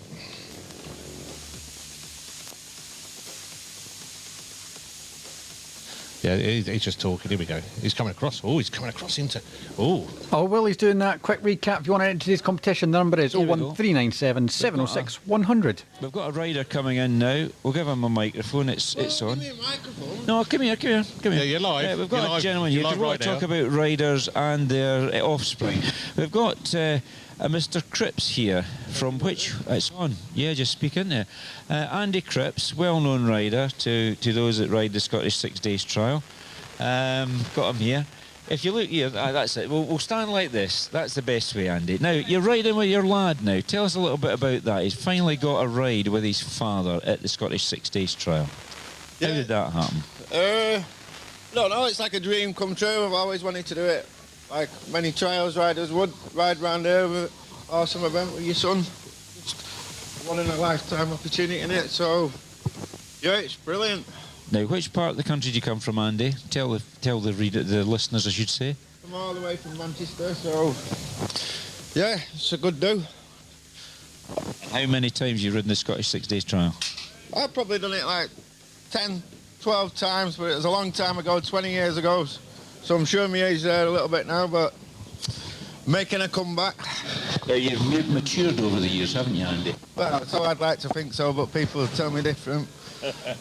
I remember you coming at the finish podium here and you actually managed to get your bike airborne right through the middle of it, didn't you? That's just the norm for me, I think. Managed to do it yesterday in a section as well, but I was underneath it, unfortunately. Oh dear, never mind. And you actually once broke your leg at the Scottish as well. That was Gavin, wasn't it? Oh, no, it was Gavin. That's right. It was Gavin Thornton, and you were helping him until he started moaning. Yeah, I had to nurse him all week. Go and visit him in hospital every night, so I was like a father to him as well. Yeah, you're a very fatherly figure, so it's nice to see you calm down after all these years, Cripps. Nice one. I try my best. So what riding number are you, so fans can get your autograph and stuff like that now that you're a superstar? We're about 180. Yeah. I have to keep asking my lad, I can't remember.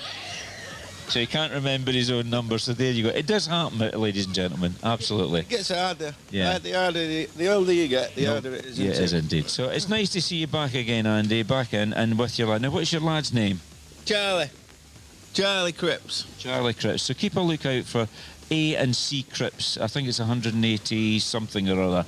Keep an eye on them. So anyway, Andy, thanks very much for coming to see us this morning. It's been a pleasure interviewing you, and I'm no doubt the fans will probably be all over you at the sections. They don't leave me alone. I don't have any time for myself. I'm always chatting shit to people. Yeah, okay. Yeah, enough of that. Well, ladies and gentlemen, Mr. Andy Cripps. Thank you, Andy. Thank you. Oh, dear. And cut, I think's the word for that one. Oh, jeez, okay. You don't pick a Mr. Moffat. I'll give you that. I do, don't I? Yeah. Andy's a well-known character. He's been around a few times, the Scottish 6 Days, and his dad, Stuart Cripps, used to ride as well. So he's really chuffed because he did want to ride with his son. And I think last year they did enter, but they didn't get a ride. I'm sure there's something like that. So yeah, Andy's a bit of a lad, but he used to do some really crazy things on the motorcycle. I remember up at Ferme one year, many years ago. Andy had ridden the section. He was waiting on his pal coming, and he was on quite a high step up from Ferme, and we're all sitting, and all of a sudden he just launched his bike into mid-air, and he must have dropped it about 20 feet down the hillside and landed. It was like one of these, skiers, ski jumping. Yeah. But he just sort of went like that, and the bike went shooting up into the air, and I went, oh my goodness, he'll kill himself. And just landed, and off he went. And I said, who the heck? Oh, that was Cripsy. He's mental. Mental as anything. Yeah. And nice character. just a character. I mean, it's great to have characters in this sport, otherwise it would be dull and boring. Now, what was the thing that our Michelin friend Stuart Dozy told me that yesterday? He said it would be terrible if we were all the same. He said if we all walked in the one direction, we wouldn't meet other people coming the other way. Oh. Something like that. Very profound, isn't it? My goodness. Very deep, that one. Another but it's true. Two thoughts for the day in one hour, blimey. No, yeah, that would be a thought for the day. Yeah, so there we are. So apologies anybody for any bad language that may have been picked up there. It was totally unintentional, but that's what happened when you get straight talking folk. Well, it is live, and I say we try and control what we can, and every now and again it pops up. But Andy doesn't get interviewed in the radio much, so... Well, I can't understand why. I couldn't understand why. Could you, Si? No, not at all.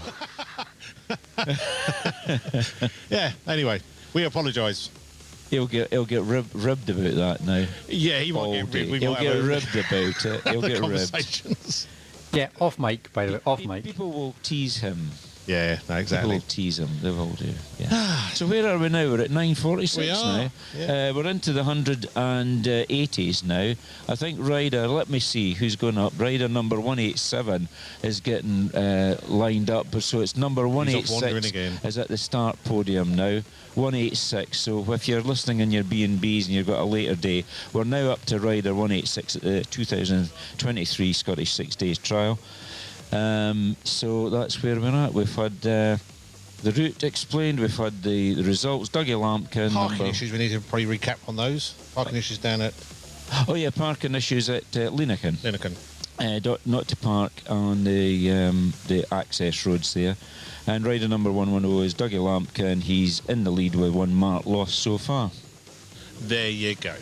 So it's all happening. It's getting more exciting now, I think, because I think the nerves have sort of settled down. People have got their bikes out, and they're after yesterday, and those initial fears. Some people haven't ridden it before, and have probably been told how horrible it was and how risky it is and how hard it is. Yeah. And then they find out for themselves that it really is as hard as people have been telling them. That's right. It's in a light-hearted competition, is it? It's quite a serious... No, it's a serious trial. It's no longer the sporting holiday in the Highlands just to take up the scenery. I think it is a competition. Ross Snowball proved that a few years ago. Yeah, he did, and we're hoping to get Dave Burrows in sometime. I saw him yesterday. He was, you know who I'm talking about. That's good, because he went round in the van and he was very entertaining. And he's been up, and Jamie's son's riding round, who was the coach that took Ross Noble round. Yeah, I think Ross thought it would. I don't think he thought it would be a breeze, but I don't think he realised how tough the event really was. But good on Ross. He got got in. He wasn't last. I think he was like third last or something like that a few years ago. 2017, one of the warmest Scottish 6 days trials on record. It never rained all week in any part of the course, which was really unusual, because you do get a bit of rain on the west coast of Scotland. And yeah, he was filmed, had a film crew following him round, and it was a good television viewing. Well, I think for me personally, not being out on sections and actually seeing across the moors how boggy and horrible to ride across that is, and how treacherous it can be. You just lose your balance and you're in it and then trying to get out again. It's not easy, is it? That's right, and they had some really good drone footage that Matt Bates and John Hurd put together for the production company. They used their footage. It wasn't the film company that did that, and it actually showed the riders going across the moor, you know, taken from almost from the air, obviously, with a drone. You were talking about that yesterday, having a drone, and yeah, it was really exciting to see it. And some of the places that you just can't get to unless you've got a trials motorcycle because of the distance away from the main road. But remember, obviously, all these areas of ground is owned by somebody. There's not an inch of Great Britain isn't owned by somebody. And you must have permission legally to go off-road with motorcycles. You just can't go into the hills willy-nilly because it is an offence under the Road Traffic Acts. Because there's the right to roam on foot, but not on vehicles. So it just brought things to people that there's a lot of countryside in Lochaber to cover. It's a big area. And the Scottish 6 days trial comes once a year. There is a local club, the Lochaber, that run trials every month, but in different locations in very restricted areas, much smaller areas. The Scottish is a long distance event. You know, you're talking about probably 150 miles a day, and a lot of that now is off-road, and obviously needs full permission, full consent by the landowners before you can actually make use of these areas. Well, it's a huge undertaking. I know we spoke to David Dignam yesterday about his responsibility, but to get all those permissions, make sure all the I's are dotted and T's are crossed, I mean, it's a huge responsibility to get all that in place. Yeah, and it's got to be done because you can't just assume that because you used the ground last year, you can use it this year. You've got to get permission every year, every time you set the trial up. And of course, as he said, they wanted to change the routes back in 2020, but the COVID-19 pandemic took control of everything, all our lives at that time, so they had to put the 6 days on hold for a couple of years, as it turned out. And now, in 2023, they've now put these changes into place. And you were speaking to Gary McDonald earlier on, and he was saying that he's relearning the Scottish basically because of the changes in the routes, because they can't assume too much. And so that's good though, because it keeps their minds active and they're not sure what's going on. And I don't know, it loses that mundaneness, if there's such a word. Yeah, I suppose it's not repetitive then, and it's a new challenge to everybody, even the ones that have ridden the Scottish many times before. But the thing about it is, it's all down to experience. A seasoned campaigner at the Scottish 6 days will know that if they're not sure of a route, then they won't hang about. They'll keep pushing on so that they're not running out of time. Yeah. Because all you need is a mechanical misdemeanour and it puts you back a bit. And if you're right on the limit of time, then you've not got any time to repair the bike. Talking of limits of time, have we got any messages? Do you want to do a refresher on the competition? We are kind of up to date on messages. However, I kind of thought, you mentioned there about footage and drone footage. It is something we've talked about for our feed here. We do have other ideas in the pipeline of things we could do. What it comes down to for us, though, is manpower and resources, which kind of leads on to the fact of how we work here at Nevis. So for anyone watching and thinking, oh, this is pretty cool, or maybe, you could do something a bit better, apart from myself, I'm very lucky. I do this as a living. This is my day job.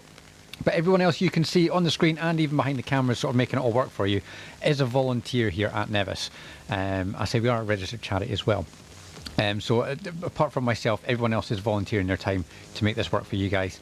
And likewise, if you do want to give a bit of support or show some appreciation for what we're doing, that's always appreciated. And we do have the ability of selling merchandise in the gallery in the fort in the High Street, where we have various key rings, cups, mugs, coasters, bags, all that kind of stuff for sale, where some of the money comes back to us once we've covered the costs as well. So all these kind of things are very much appreciated. And we don't sit with a big bank account. Every money we get in, any spare money we put into the equipment and try and expand and improve what we do. And they say people come down with their nice cameras, that's good. Yeah, it costs a lot of money, but it comes down to people supporting, sponsoring, helping. And that's why we keep on about our sponsors and people which do help provide services. It makes such a big difference to us. Hugely. Well, hopefully it shows us here. Obviously this year we've got a different brand of gazebo. We've got all our sponsors up behind you and everything. Equipment wise, it's a bit better. Hopefully it looks a bit slicker, sounds a bit slicker. Minus this buzz that's back, but you know, we'll work on that. But yeah, it kind of develops itself every year and continues to do so through people like that sponsor us. Yeah, and so if you want to get involved, they're always looking to say, you want to come down, operate a camera for a few hours, do it. It makes all that much difference. And I say yesterday we had about 5 or 6 of us down here. Today we're down with 4, including John Moffat. Tomorrow I think we've got different people coming down again, because I say people are giving up their time, it's their holidays, their time off work, etc. So it is appreciated. Most definitely. Yeah, it's fun as well. Yeah, people say, I always get asked, why do you do it? Well, you're not getting nothing out of it. I said, I get a lot out of it. Trust me, otherwise I wouldn't be doing it. No, indeed. It's the way it is. And of course the whole management team, the whole board, they're all volunteers as well. Yeah, I say apart from myself, who's not. Yeah. That's why I get all the stressful jobs. Yeah, well, I'd say, it's your name above the door of you at a pub, I imagine. You're the one which is responsible for what goes out, the content and everything else like that, and even the programming. You've got a huge lot on your shoulders. All adds up. And talking of programming, if you do want to enter today's competition, the number to call 01397 706 100. You can also WhatsApp the same number. That's 01397 706 100. And the question today was, how many marks are lost if you go clean? How many marks are lost if you go clean? And the prize, courtesy of Pico, was... It's a lovely pair of footrests, and they do look really nice quality. I mean, there's a lot of nice engineering gone into this. I mean, I don't even get close enough, but I'm trying to get this light off the box. There you go, it's better. I mean, they are very, very nice indeed. There we go. Got a nice quality, nice weight. Pico, there you go, there's the name. And I say they're obviously running an advert with us as well, which we appreciate all that. These little adverts, if you're watching us online, so we don't fall foul of copyright on YouTube and other platforms. That's why we don't play the music on there. We play these adverts, and that is why. But as I say, they're obviously growing as well, which is good. Indeed, yeah, not all adds up. Getting messages out there. Actually, while they were playing the song, I think it's the one which David Cedric asked for, and they say that was going across with the tracks with the mountains, and I think it was Ardnamurk and Peninsula and out there, and it looked fantastic. No, it's good. It's good when it works. Yeah, no. I'll tell you what, I think we should have a tune up to the news. Can you do that? Well, I've got a short break, so yeah, we could do short break, tune up to the news. I'll just leave it to run as it is, and we'll be back after 10 o'clock. Perfect. Are you looking for a locally sourced, sustainable...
For the players.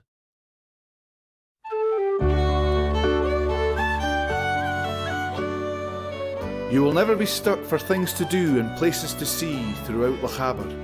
Experience the abundance of history, immerse yourself in a movie scene, walk within our great outdoors and see our wildlife running free.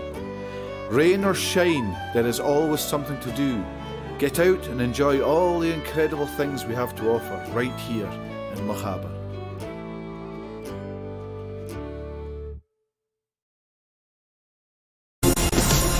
Cause you woke up in the morning with initiative to move, so I make it harder. Hold back, think about it, so many people do be cool and look smooth.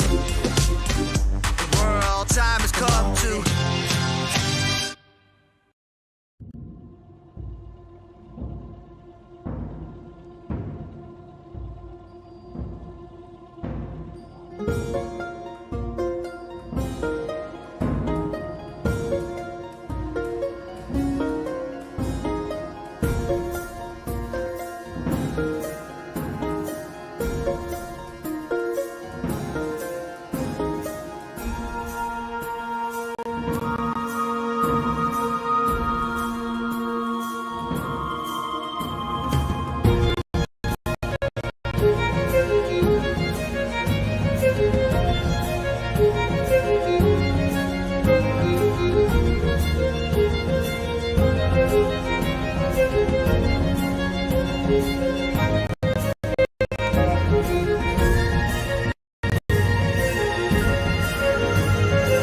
From lodges by the river, barges on the canal, or even a luxury castle, they all share the common theme of being surrounded by stunning views and incredible scenery here in Lochaber. Rest assured, we are doing everything we can to keep you safe during your stay. We can't wait to welcome you.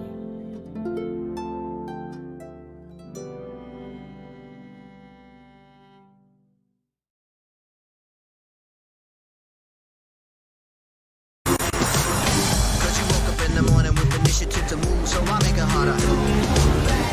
Think about it, so many things do be cool and look smooth. The world time has come to.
Indeed, it is so good to be with you. Enjoying the weather today. It's nice not having that rain sort of coming down the back of your neck. I don't like that at all. Makes me angry and cross. Does it make you cross? Just makes me wet. No, I get agitated. I don't like it. Don't like the rain. No, I don't think most people do. I mean, I think that actually today, right now, is actually probably perfect for riding. A little bit chilly. That's the only thing. If it was maybe a degree or two higher, it would be more acceptable. But it's dry, that's the main thing. I've not felt the need to go and sit in the sun so far this year. Normally I find a bit of sunny spot and just have a little chill and warm up. Yeah, like well, I had a sit in the sun yesterday down at, what would you call the place? I don't know. Near not Ballachulish, but south of Ballachulish. I popped into the side of the road. Appin way, where you Appin? It was beside a little, what do you call it? Jura, Appin, where are you going? That was where they bury people. Graveyard, cemetery, that's the word I'm looking for. I was sitting beside the cemetery and it was very peaceful. Parc Ferme, the way he's going, I'll tell you. Yeah. Right, yeah. So it was sunny then, and I was just waiting on a couple of riders coming through that was following up, and then up to Lagnaha, found a parking space and just waited on them there, and that was it. So back for tea, and that was me. Good, job done, as I say. No, exactly. Competition? Yeah, do a quick refresh of the competition. I think we're going to do the weather after that. Yeah, competition for a Pico Factory Racing foot race. Tongue-tied again. A Pico Fruit Race, Day 2, 2nd of May, Scottish 6-Day Trial 2023. How many marks are lost if you go clean? That is the question of the day to win the foot race. So how many marks are lost if you go clean? Well, so far, nobody's gone clean. Well, nobody has gone clean so far, have they? No, they haven't. Can't be done anymore. Doug Lampkin in the lead at 1 mark lost, rider number 110 in the Vertigo. 13 times winner, I think it is, of the Scottish 6 Days Trial. We'll try and catch up with him later in the week. Yeah, okay. Right, we can do the weather, then you've got a tune lined up for David, I know. I thought you were going tune and weather, but anyway, before you do that, hang on a minute, so I'm just swapping things around here. Can we give a shout out to the Maxwell family from Thornhill, Dumfriesshire, and also hello to the Club Festival on the 20th and 21st of May at Drumlane, and they'll see you there. John Moffat. Oh, we are live on air, yeah. Sorry. Hello, David, we're live on air. Yeah, do you want to talk about anything? I know we've been talking about the car parking down at Lennocan. Yeah, no, I was phoning Simon. I was phoning Simon this morning, obviously, just to try and get a wee message out onto the general spectators for Lennocan. Obviously, we had a wee sort of congestion this morning with people parking prior to the barriers. Again, we would ask them not to. You know, yes, I know that we're having to pay now to park in there, but yeah, that is one of the. We'll call it the downsides, if you want to call it a downside, but they are providing a really good facility in there, so please, so anyway, it's sorted now, everything's good on there, but yeah, no, apologies to any inconvenience. And all good this morning so far? Yeah, we've got 5 new subs at Lennocan, 5 subs, we've got 3 new subs on that because of a section. Oh, right, sorry. I'm just talking. Sorry, we're not in that conversation. All right, so section, that's fine.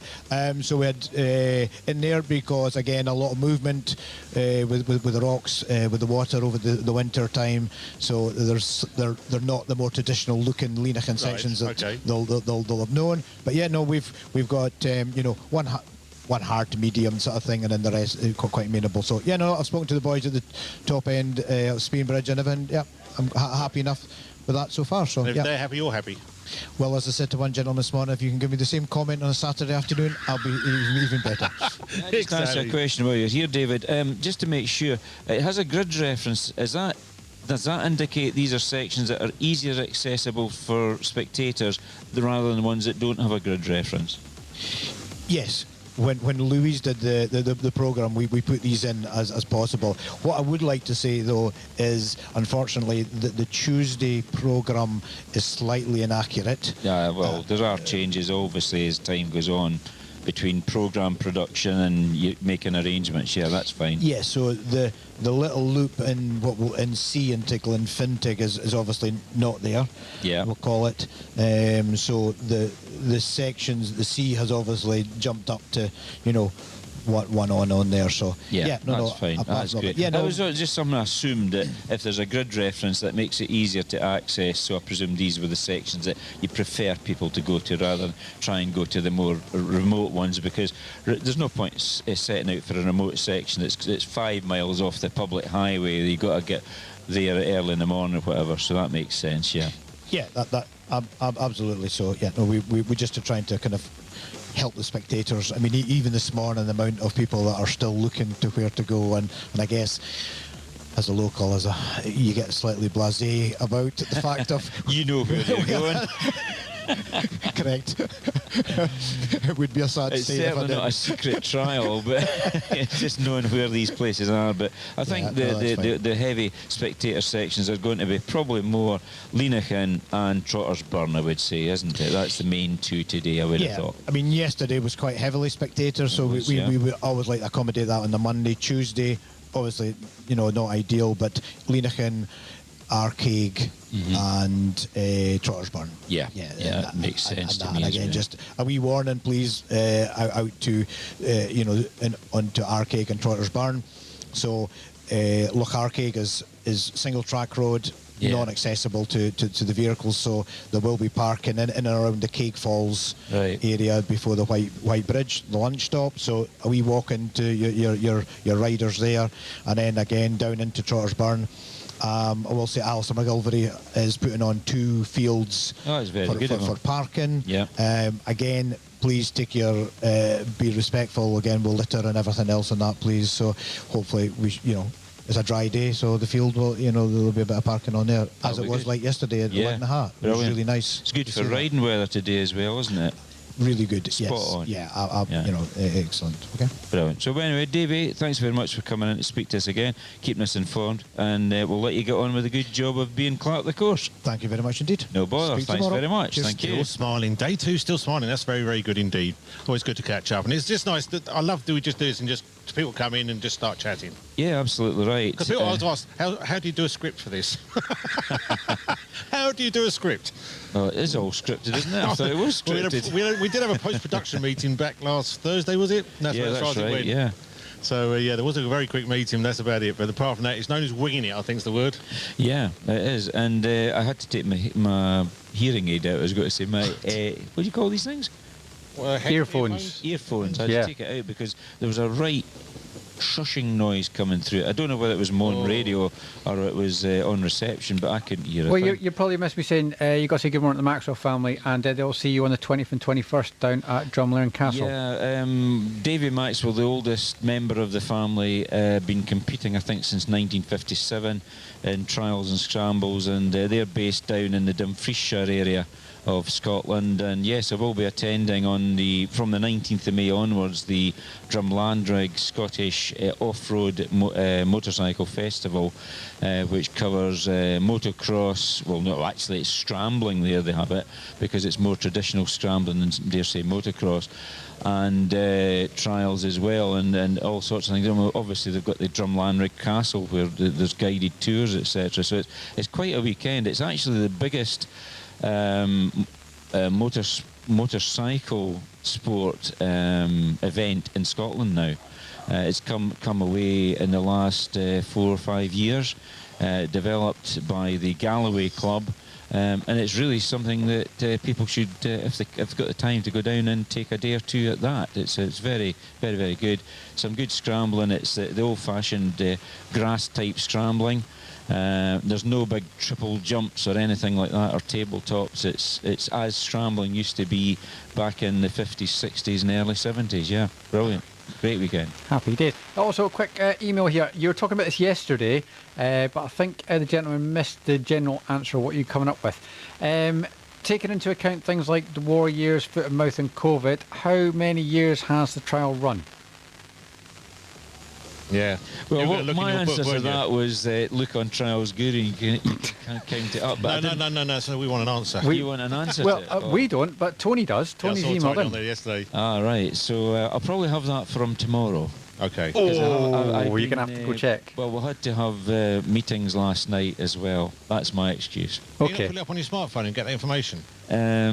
Well, I've got my smartphone with me, but it's not switched on. That doesn't it's work. not on That's me not at very the moment. smart then, is it?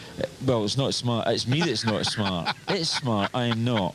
A conversation which is going to run for a long time throughout this week. Exactly. Right, we've got to do this weather, I guess. Yeah, so we've got weather and a tune, yes? A tune for David, yeah. Right, just so I'm clear, we'll go with that. Today's weather on Nevis Radio, brought to you by Thistle Access. Any showers soon to clear north coast to leave a mainly dry morning with sunny periods. Continuing dry and bright with some high clouds spreading north in the afternoon. Your maximum high across Loch Harbour today, 12 degrees centigrade, 54 Fahrenheit. Mostly staying dry this evening with some nice clear spells. However, thickening clouds spreading north brings some patchy rain to mainly the western parts. Minimum overnight low. Try that one again. 6 degrees centigrade, 43 Fahrenheit. Wednesday, a cloudy start with light rain across western areas, becoming dry again in the afternoon. Not looking too bad at 13 degrees centigrade, 55 Fahrenheit. That was today's weather on Nevis Radio, brought to you by Thistle Access.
From lodges by the river, barges on the canal, or even a luxury castle, they all share the common theme of being surrounded by stunning views and incredible scenery here in Lochaber. Rest assured, we are doing everything we can to keep you safe during your stay. We can't wait to welcome you.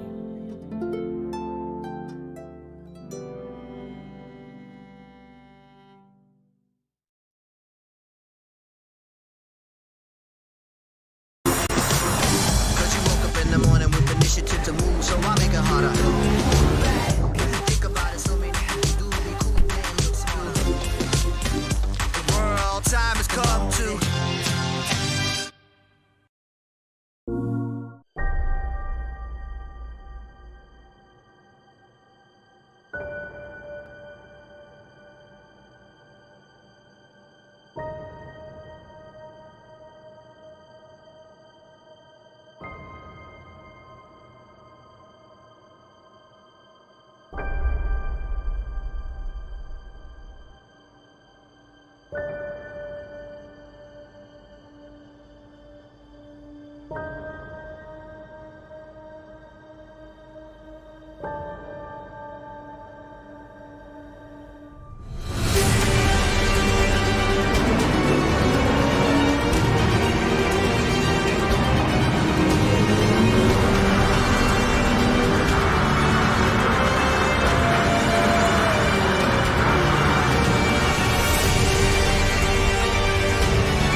For the players.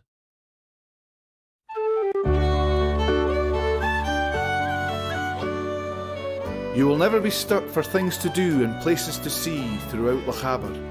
Experience the abundance of history, immerse yourself in a movie scene, walk within our great outdoors and see our wildlife running free. Rain or shine, there is always something to do. Get out and enjoy all the incredible things we have to offer right here in Lochaber.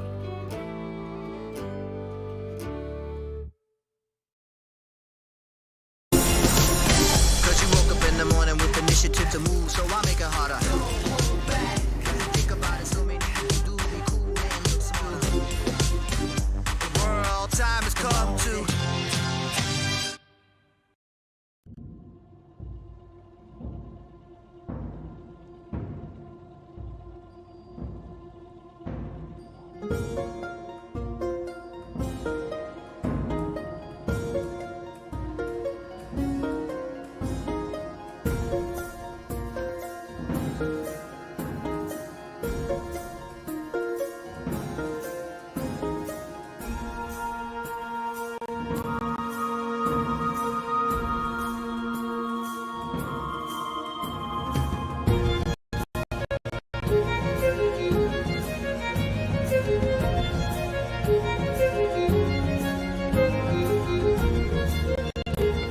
(397 520 530). The Nevis Breakfast Show is sponsored by Lochaber Chamber of Commerce, working for business in the outdoor capital of the UK.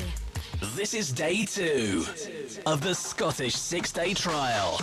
It is looking in the Parc Ferme, a lot of people tinkering and getting sorted to go out. I think we're up to about 2-3-0 at the moment. Something like that's probably just about to leave.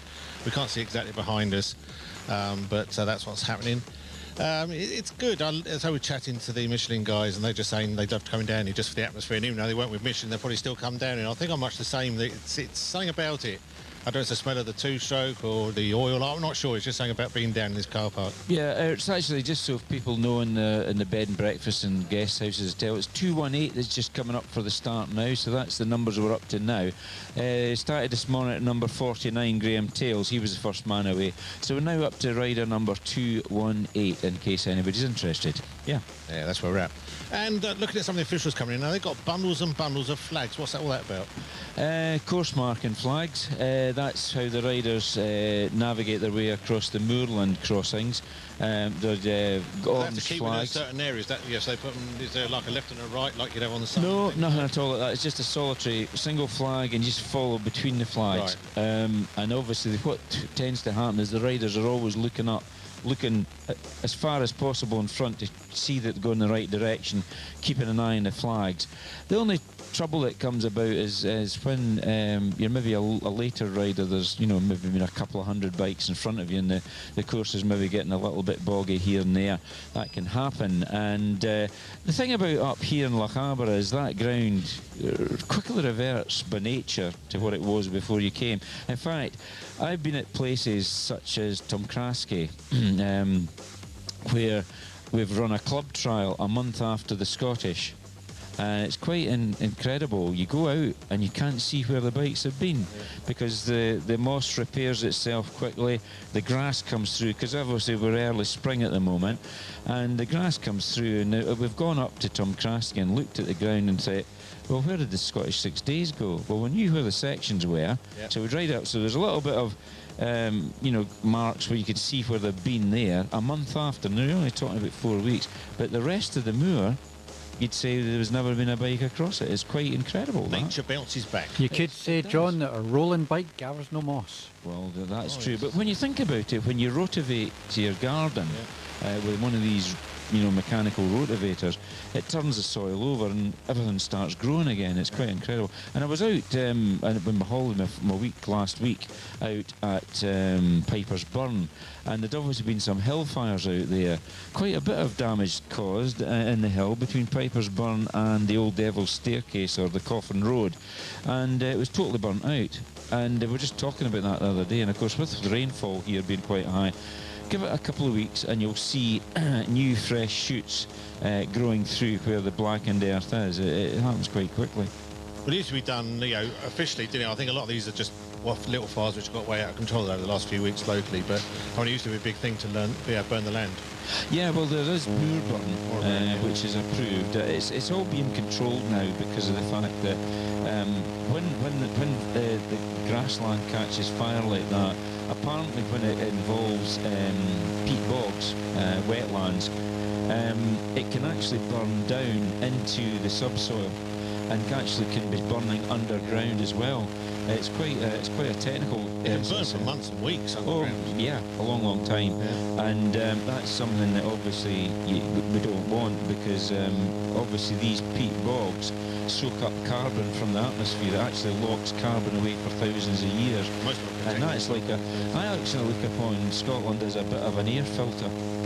That's how it seems to work. And that's not maybe technically correct, but there are people out there, scientists work for Nature Scotland, who are actually looking after all these bogs, and there is quite a lot of infrastructure going around at the moment, a lot of work being done, a lot of money being spent by the Scottish Government on keeping these peat bogs in prime condition, so it actually scrubs the atmosphere of carbon.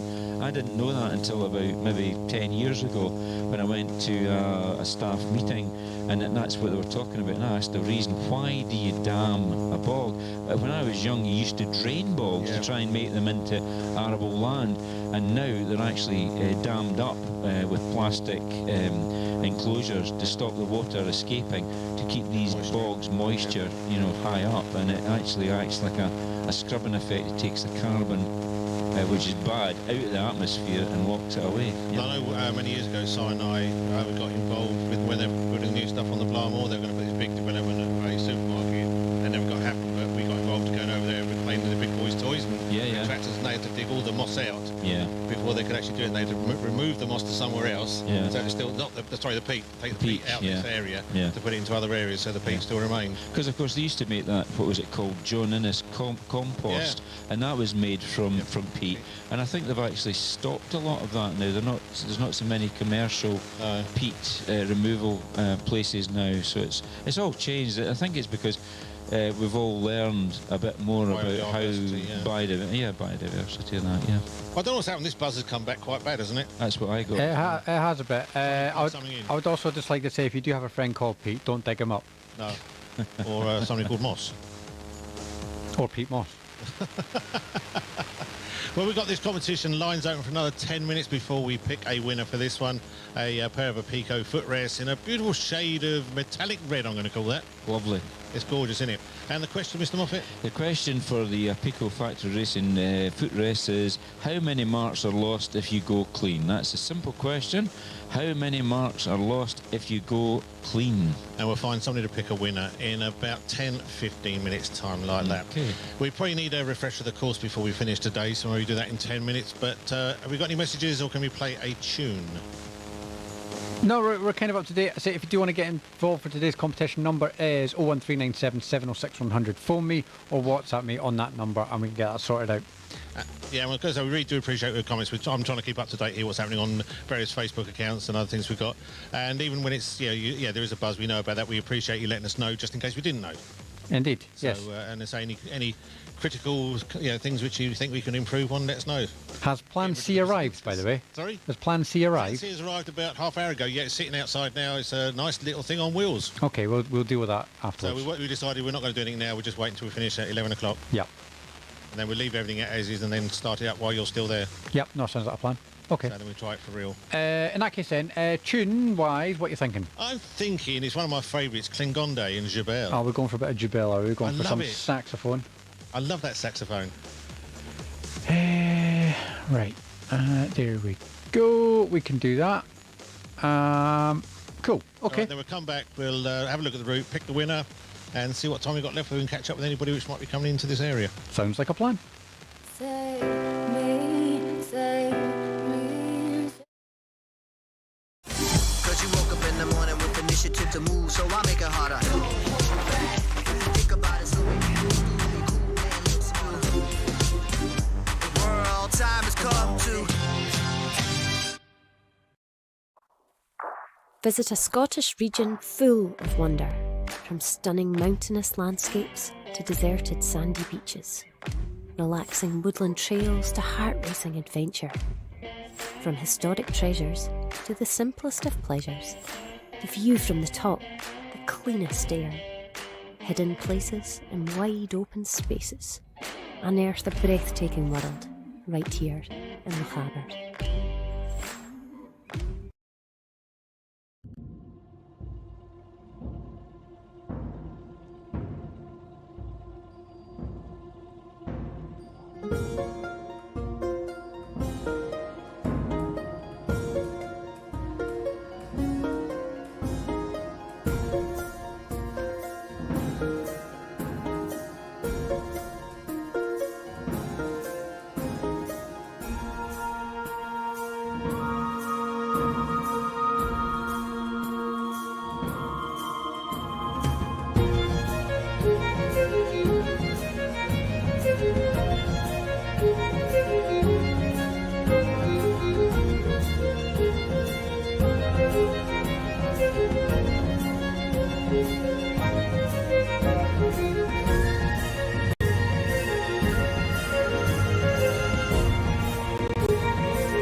You will never be stuck for things to do and places to see throughout Lochaber.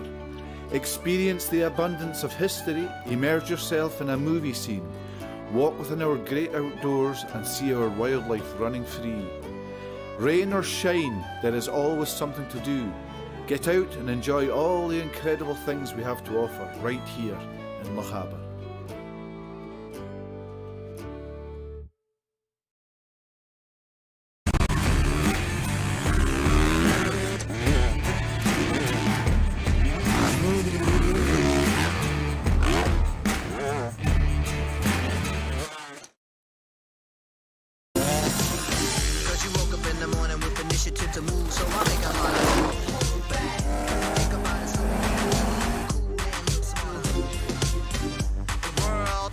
come to.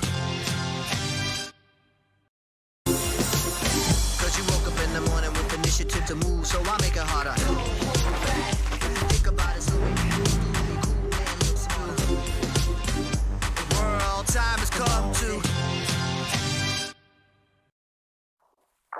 Visit a Scottish region full of wonder, from stunning mountainous landscapes to deserted sandy beaches, relaxing woodland trails to heart-racing adventure.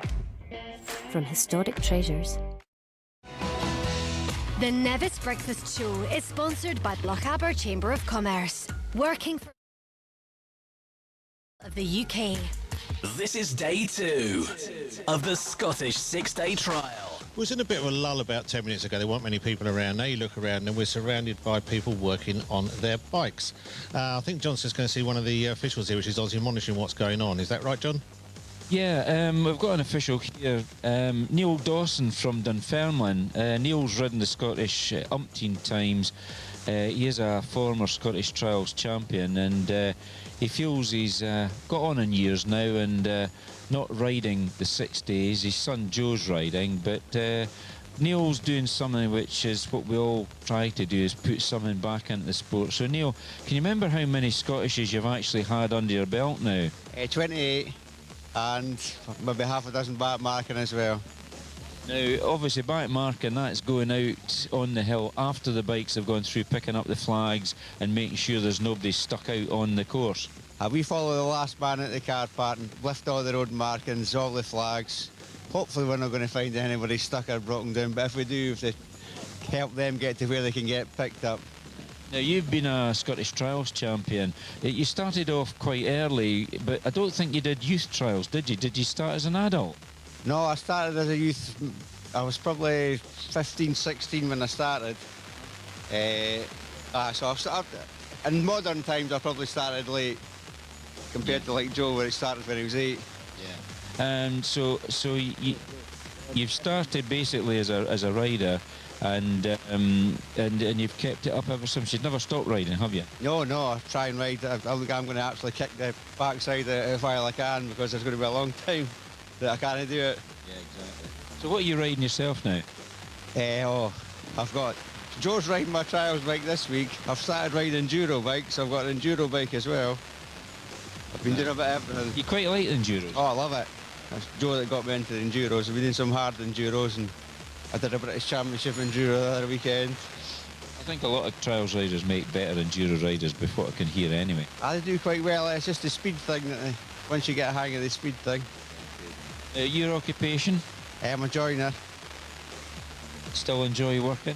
No, I was retired, but I'm afraid they were nailing the lid shut in my box before I could retire. And you live in Dunfermline? I do, aye. So anyway, well, thanks very much, Neil. I will let you get on, because obviously you're keeping your eye on Joe here, and then you'll be out after the last man. I'll be following the last man away. Yeah, okay. Thanks, Neil. Cheers, John. What's Neil actually looking for? I know he's over there. What's he actually? He's monitoring what they're doing. What's he actually looking for? Well, what he's doing is he's checking over his front wheel at the moment, just making sure that all the spokes are tight. But he's just actually, I think, possibly they're trying to move the tyre around, because possibly the valves moved in the wheel. Okay. But yeah, they're checking for items being slack on the bike, so he can. His security bolt is slackened off. Quite a vigorous and there is a thing, bit of a rumble from thing. it. So Yeah, whether the wheel bearings or the steering head bearings have gone slack, it could have happened. But he's just checking it over just now. Just trying to yerk it, I think's the word. Would that be? Is that a yerk? What I think he's doing is he's trying to get the tyre to rotate on the rim. And why they're doing that is that the valve core can get pulled over. Instead of being at 90 degrees to the rim, it's actually got pulled out slightly. Okay. So what you're trying to do is to rotate the tyre around to pull the tube round, and then crank back up the nut of the security bolt, so that holds the tyre onto the rim. With you, yeah. Right? Because it's not a tubeless front, it's a tube-type front and a tubeless rear. Why do they not do them all tubeless? Well, they do actually make a tube front. Sorry, a tubeless front, but they're not very popular. It's easier to maintain the bike with a tube than it is with a tubeless for the front, because if it's a tubeless tyre on the front and it goes down, it sometimes comes off the rim, and it's very difficult to get it back on the rim if you're out in the hill. That's why they're actually. But that's what they're trying to solve just now, I think, is actually the valve stem has pulled in the front wheel. That doesn't happen, sorry, with a tubeless type rear, because obviously it's a fixed valve stem on a tubeless back rim. Right. So that's what they were doing there. I just had a wee bit of a clunk off it, but I think what that is the floating disc on the front wheel was making a wee bit of a clunk until I saw. But the giveaway was the fact they'd slackened off the security bolt, and that's what they're trying to do, rotate the tyre and tube set on the front rim so that they can then, and now what he's doing is he's actually reflating the tube now, so he's just using a hand pump to pump it back up. Obviously if it was in a workshop he'd use a compressor, crack it on and put a few pounds in it. But these big long tyre inflators, they actually are quite efficient. Doesn't take long, does it? No, put a lot of PSI in a very short time, so he's probably about right now, I think. And then what you're doing now is you've got to tighten up the security bolt now. Right, okay. And that's doing the job. I've not noticed that before, so that's interesting. Yeah. Very good indeed. Well, we've finished this competition. It's time to close it, you know. We've been asking how many marks are lost if you go clean. Okay. On a course to win this pair of a Pico stands, footrest. Yeah, footrest. We've had 33 entries. Oh, that's all right. So we need somebody to pick a winning number. 1 to 33. 1 to 33. Now, who could we ask to do that? Neil's moving off. I know. I'll ask very quickly, because he'd probably be able to do this while he's maintaining it. If somebody could move the camera around. We'll get number 240 to answer this one. Former Scottish Trials champion Andy Anderson. He's just putting some clutch fluid in. Andy, would you like to pick a number between 1 and 33, please? 3, please. Number 3. Chosen by Andy Anderson from Killin, former Scottish Trials champion, Nairn Rider 240 on the Scorpa. And the winner is... Sorry, the phone went. What was the number? Number 3. Number 3. That would be Andy Kelly. I think that's what I've written down here. I think that was yeah, Andy Kelly. So I'm just double checking my writing. Yeah, the answer for this competition, did we give the answer? I don't think we did. We did? No, we haven't given the answer. The answer was none. How many marks are lost if you go clean? You have lost no or marks. 0 would be the correct answer. So well done to Andy Kelly. Yes, Andy Is that Kelly. Andy with an I or a Y? With a Y. With a Y. So it could be a male. It could be either. Could be either. Could be Andy Dow. I don't know. Andy, I don't know. All right. So anyway, Andy Kelly has won the Apico Factory Racing footrest, red in colour. So hopefully we'll keep a note of that and hopefully get the footrest to Andy Kelly. Exactly. And or if Andy Kelly is actually in the Parc Ferme area, they could so come and collect them. Exactly, yeah, come and see us. Yeah. I'll drop him a message and see what we can sort out. See yeah, what we can do. If not, we'll leave him in the trailer for now and sort that out tomorrow. Yes. Because are the handlebars still, do they go off to somebody? They got picked up yesterday, I believe. Excellent. Brilliant. Good. No, so this is down here. Andy or any Andy's relations are here and can prove it's him. I don't know if we're going to do that. Pick up. We'll sort something Send us a picture of Andy. Exactly. Well, I think Mr. Moffat needs to choose a tune. Then we'll come back and do the route for the day. Yeah, choose a tune now? Choose the tune, yes. Wonder what we could choose. Oh, I've just thought of a good one. I featured it on my Facebook the other day. I think it's on the system. The artist is Cockney Rebel. Not Come Up and See Me. Why not? Ah. You say that like we're not going to have that. It's like one of the most known tunes they did, in my opinion. I think it's the most favourite one. It's certainly charted back in the day. It must have been around, but you'll be able to check this. I would say that would have been around about 72 or 73, was it? 1975. 75? Is it 75? Oh, I was just about leaving school then at that time. I think I'd just gone into senior school at that point. Yeah, well, I was leaving school 75, I think it was. Yeah, you're 5 years older than me, I think, aren't you? Yeah, so that makes sense. Definitely 75. Or was it 76?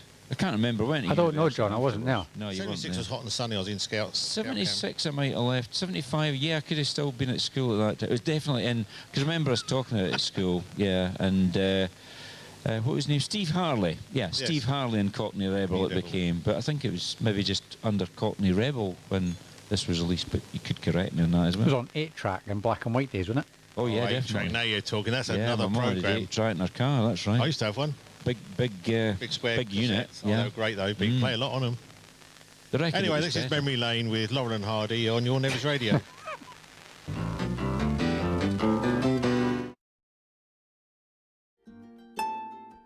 Our mountains, glens and waterways are some of the best in Scotland, if not the world. Breathtaking views and awe-inspiring landscape, adventures for us all.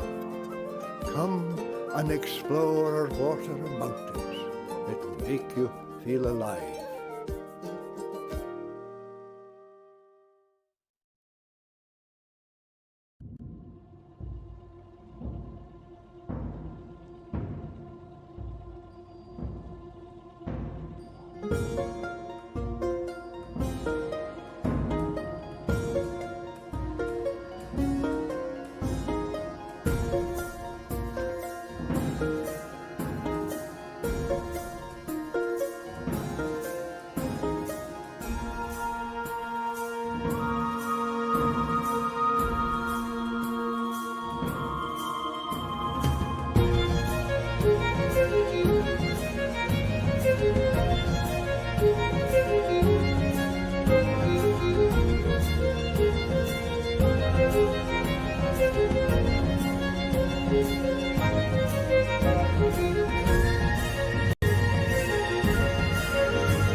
Cause you woke up in the morning with initiative to move, so I make it harder. Back, think about it, so many people do be cool and look smooth. The world time has come to.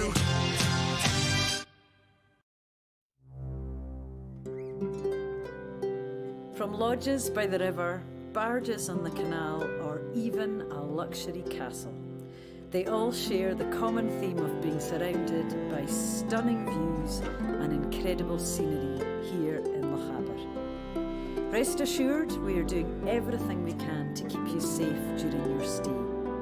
We can't wait to welcome you.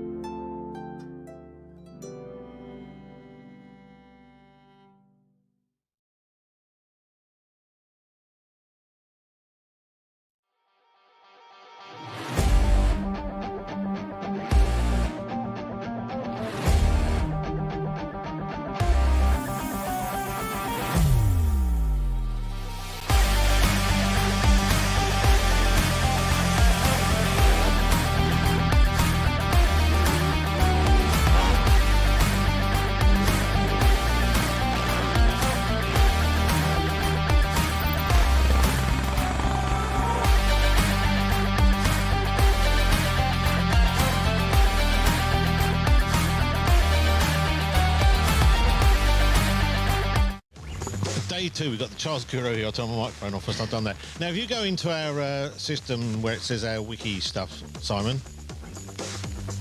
Hang on, sorry, I'm reading something else. Wiki stuff. Yeah, onto our, whatever it's called, that bit of the Yeah. And Steve Harley, that's not his real name, is it? I Click don't on know. the track, it'll tell you. Come on, you can do this. Hang on, no, I'm saying that says Karen Harden, but I'm clicked on the wrong thing. Hang on. Oh dear. Steve Harley grew up in London's New Cross area. John Crocker, aka John Paul Crocker, and performing his own song. Yeah, well, I don't know. Says it's his right name. That was his real name, John. Is it? Steve Harley. It's not after a motorbike or a That's medical what I was place in told London. a long time ago, but that's why I said, oh, maybe we should check that out. I may be wrong with that. Well, let's work on the same basis. I said Fleetwood Mac were from north of Blackpool. Yeah. Well, that track, Steve Harley, Cockney Rebel, and Come Up and See Me, Make Me Smile, in brackets, close brackets, etc. It's actually used a lot on YouTube. There's a chap in the Isle of Wight called Mark Coombs. He's up spectating this year and supporting Chris Stay from the Isle of Wight. He's a bit of a lad. He's on the YouTube and he uses that as his background music when he's giving his trials report. Obviously unofficial, ladies and gentlemen, but if you know him on Facebook, you'll know who I'm talking about. An absolute nutcase from the Isle of Man, Mark Coombs. I'm sure he's out spectating today, and no doubt at some time he might even pop in to see it. You know, he actually came at the start of the Scot last year, and I was doing the sort of commentary as the riders were going past up onto the start ramp, etc, etc. And he came up and he says, would you be so kind, please, of can I put a cake here? A cake? A cake, yeah, and it was a proper cake, icing and all the rest of it. And it was to congratulate Dan Thorpe on winning the British Trials Championship class, whatever it was, expert I think it was. And I said, cake, yeah, at the start. So he said, yeah, and up he came with his cake. So when Dan came out, I said, oh, by the way, Dan, I've got a presentation to you from Mark Coombs, Isle of Wight, cake. Went, oh, that's a cake from Mark, is it? So I managed to get Katie Sunter, his wife, and said, Katie, there's a cake for it. Oh, you got the cake, have you? Right, I'll take it away.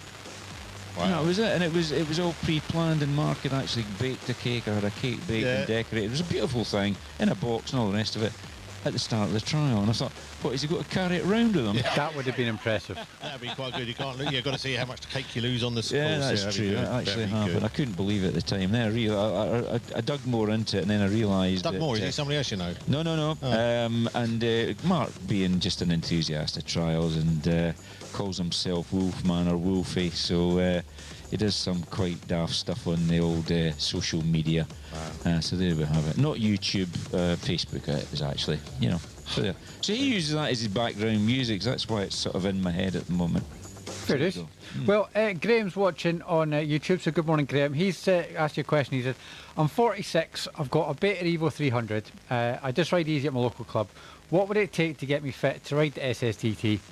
He reckons he could ride Clubman if he rode more often. Is it doable for someone of his level? Yeah, you have to ride all year and obviously train for it. You know, physical fitness is important, but making sure you maintain your bike well, and obviously ride as much as you can and as hard a section as you can, because it's not a walk in the park here. You're probably talking. The majority of the riders are clubmen, but they're very good clubman riders. Let's not joke about it. And hopefully you've been up to see the Scottish 6 days and going to as many sections as possible. But it's not just the sections; it's the in-between going, the moorland crossings that's the killer, because it's energy sapping. If you get your bike stuck at all, you can use an awful lot of energy just trying to dig it out of a hole. So you've got to be clever the way you actually ride the moors. And just ride as much as possible, but it's like anything else, you've got to know your own limitations, and my limitations are, would I do the Scottish at 65 years of age? No chance. Although my colleague from Inverness and District, fellow director of the company, Gordie Murray, he's the same age as me almost, and he's riding this week, but he's a very fit gentleman. He rides his bike week in, week out. He's never off the trials bike really, and yeah, he's still doing it, but not for me. I'm not fit enough to do it. Simple as that. Know your limitations in life. Push yourself, but don't push too hard. That's been my theory behind this. Right, we said we're going to have catch up with this route for the last time today. Let people know where we're going to be at. Yeah, be a bit of a change, as Clark, of course, David Ignan was saying earlier on. Glenfintig on the programme isn't exactly where it is. They've changed that. So first two sections, Corrinacloich, probably most of the riders are through by now because the first rider was there at 7:40. Leenachin up at the Nevis Range, just outside Fort William on the Inverness Road, the 82 just off that. Don't park if you are going now on the access road. There is a car park there. The charge is £5 for the day. First rider was there at 8 o'clock. Glenfintig, as I say, that's changed. So Arcaig, there's a map reference there for Arcaig. One section there, 940 first rider was there. And then the next section group is not accessible. Glen Tarzoon, I think it's called. And then Bien Ban is Group F at 11:20, first rider, followed by Group G, 3 sections at Ruba Chiana, I think it is, 11:50. The next 3 groups, Glen, Mali, Fast Fern and Annett, I've not got map references beside them, so that covers 9 sections in total. And then the final section of the day, which is probably the most popular and the best known, up at Muir Sherlich, on the back road out of Fort William, up past the Moorings Hotel at Banavie there. That's how you would access it. 3 sections at Trotter's Burn. That's Group K, and the first rider will be there at 2 p.m. So there's time to get ready, get some lunch sorted, and get up there. So it'll be nice to see you. I'll probably be up there. I think I'll try and get up early so I can see some of the riders through. So that'll be quite nice, and it's a good day for spectating. It's very clear today. The clouds are high, which is a good sign in Lochaber. Means it's not going to rain imminently, and it's dry. Temperature's gone up a little bit. I don't know if I've got the temperature there. Yeah, 13.2 degrees it says in our thing here, and humidity 56%. So it's a relatively warmish day on the 2nd of May, which is good for spectators, it's good for the riders. Not too hot, not too cold, not wet. That's the main thing, not wet. I thought I'd just bring it a bit closer so you didn't have to struggle so much. That's eyesight, you know. Timing sponsored by Charles Guru. That's the one. That's a few years ago now. And run through all the sponsors we have of Thistle Access with the outside broadcast. Gavin Cairns helped out with the awning and the catering. Yeah. Michelin, of course. We had Stuart Dozie and Andy James from Michelin Tyres this morning, but of course do a lot more than tyres. Trial Magazine, of course. Yep, very important. We're going to be chatting to John Hume tomorrow morning, I understand. Yeah, he's coming in tomorrow at some point. He's darting in and out. His main job is a photographer, so he's out and around trying to get some good pickies. That's it. And also interviewing tomorrow, which will be Wednesday, day 3, we'll have from the Bahamas Bernie Schreiber, 1979's World Trials champion and winner of the Scottish 6 Days in 1982. Very good indeed. Looks like the camera operator's just off. You've got a bus to catch? No? Just getting ready. Just getting ready. He's keen to go. Missed somebody out. Comms West. Com West, yeah. Com West, sorry. Formerly Lochhillnet. That's one right. who we're talking about. They've sort of undergone a couple of changes in the last week, and still the same thing. Nobody knows so much difference apparently, but they're just going on that industry and that profession is just changing the way things are done. They provide the internet connections. They do indeed. There's a folder here with a lot of information, so maybe we'll have a read about that, or maybe try and get somebody in from the company to chat about it before the end of the week. That would be good. Because without them, then a lot of this doesn't happen. You won't be seeing us or hearing us really anywhere else in the world. Quite an important thing in its eye. Well, without a connection, it's disconnected. So, I yeah. want to shout to them, but this is the best connection we've ever had. Well, that's because we've got a proper mast holding it up this time, you That see. makes a difference. It's not We've moving. got a wavy flag on a pole and on another pole somewhere. I'm trying to make it work. Yeah, no. I was then trying to turn it around, twist it, make it get a green light. You've got a flashing green light. Okay, turn it the other way. So off the back of that, John, basically take a picture of it because we need to make one of those. Yes. Yeah. Oh, I see. I've got my on it now. I see what you mean. That's the bottom bit we need. That bottom bit there. Oh yeah, I've got it. I understand. Well, can't they just run us up another one? Well, they could, but you know we can do our own bit, don't we? Although they could improve on the one they got, and we keep the old one. We just need to make one, John. That's it. That's what's happening here. It would be too. I mean, we've got many people around. We just don't want to pay for anything. Well, we'll work on that. Fair's fair. You know, there's deals to be done. Yeah, so you're getting better reception now, I take it. Well, it's the fact it doesn't move when we move. Before we used to walk in the trailer and it would move it. And it moved around. I've got you.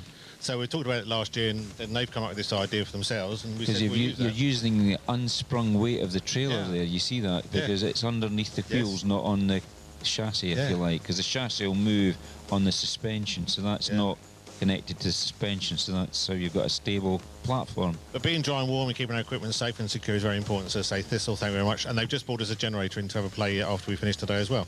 Very good. So that's thanks to them. Before we run out of time, I'm just going to thank the team here. We've got David, who's been operating the camera. Dan's in the van doing all the other stuff like Dan does, very quietly and discreetly. Yes, in the quiet. Every now and again you hear a crash and a bang and a oh dearie me. John Murphy, thank you very much. I never really thanked you properly at the end of yesterday. Got a bit hectic. It got a bit hectic, but it was doable.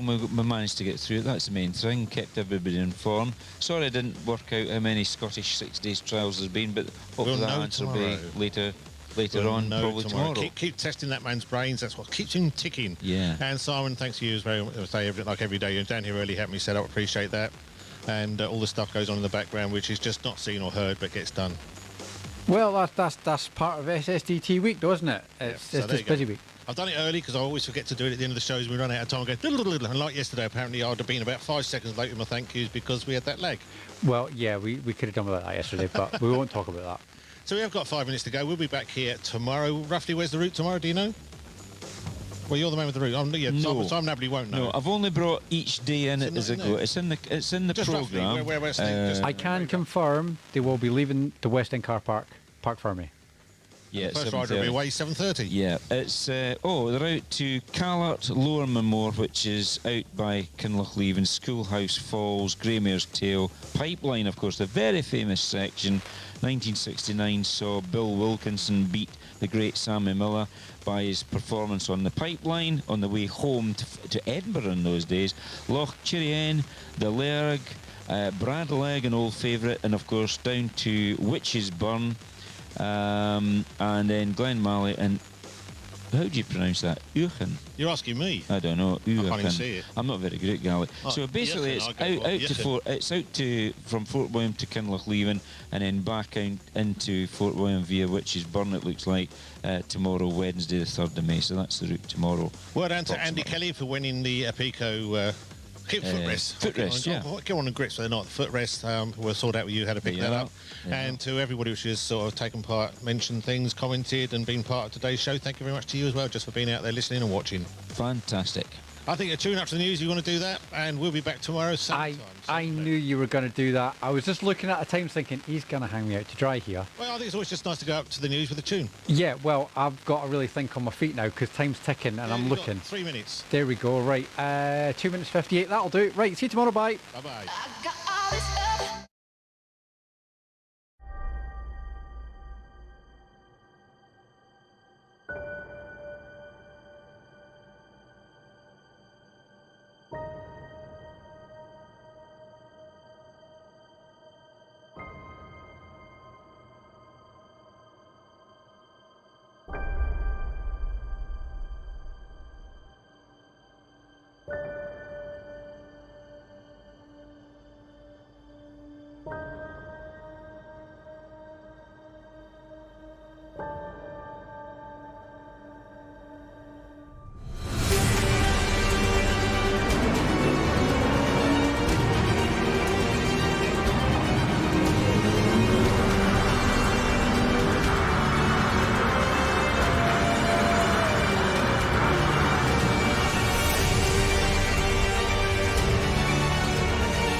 For the players.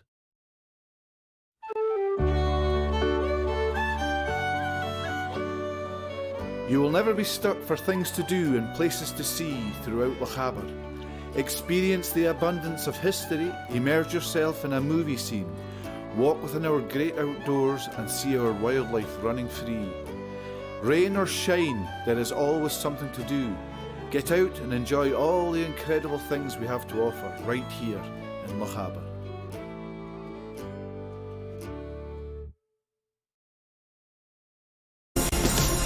Cause you woke up in the morning with initiative to move, so I make it harder.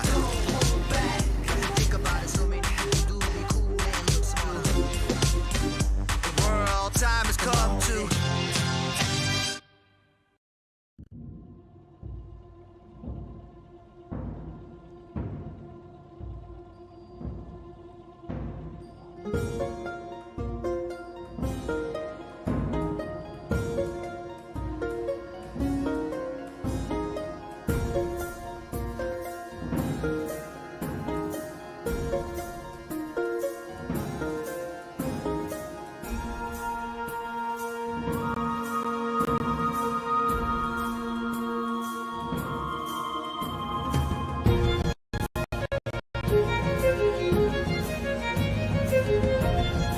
Thank you.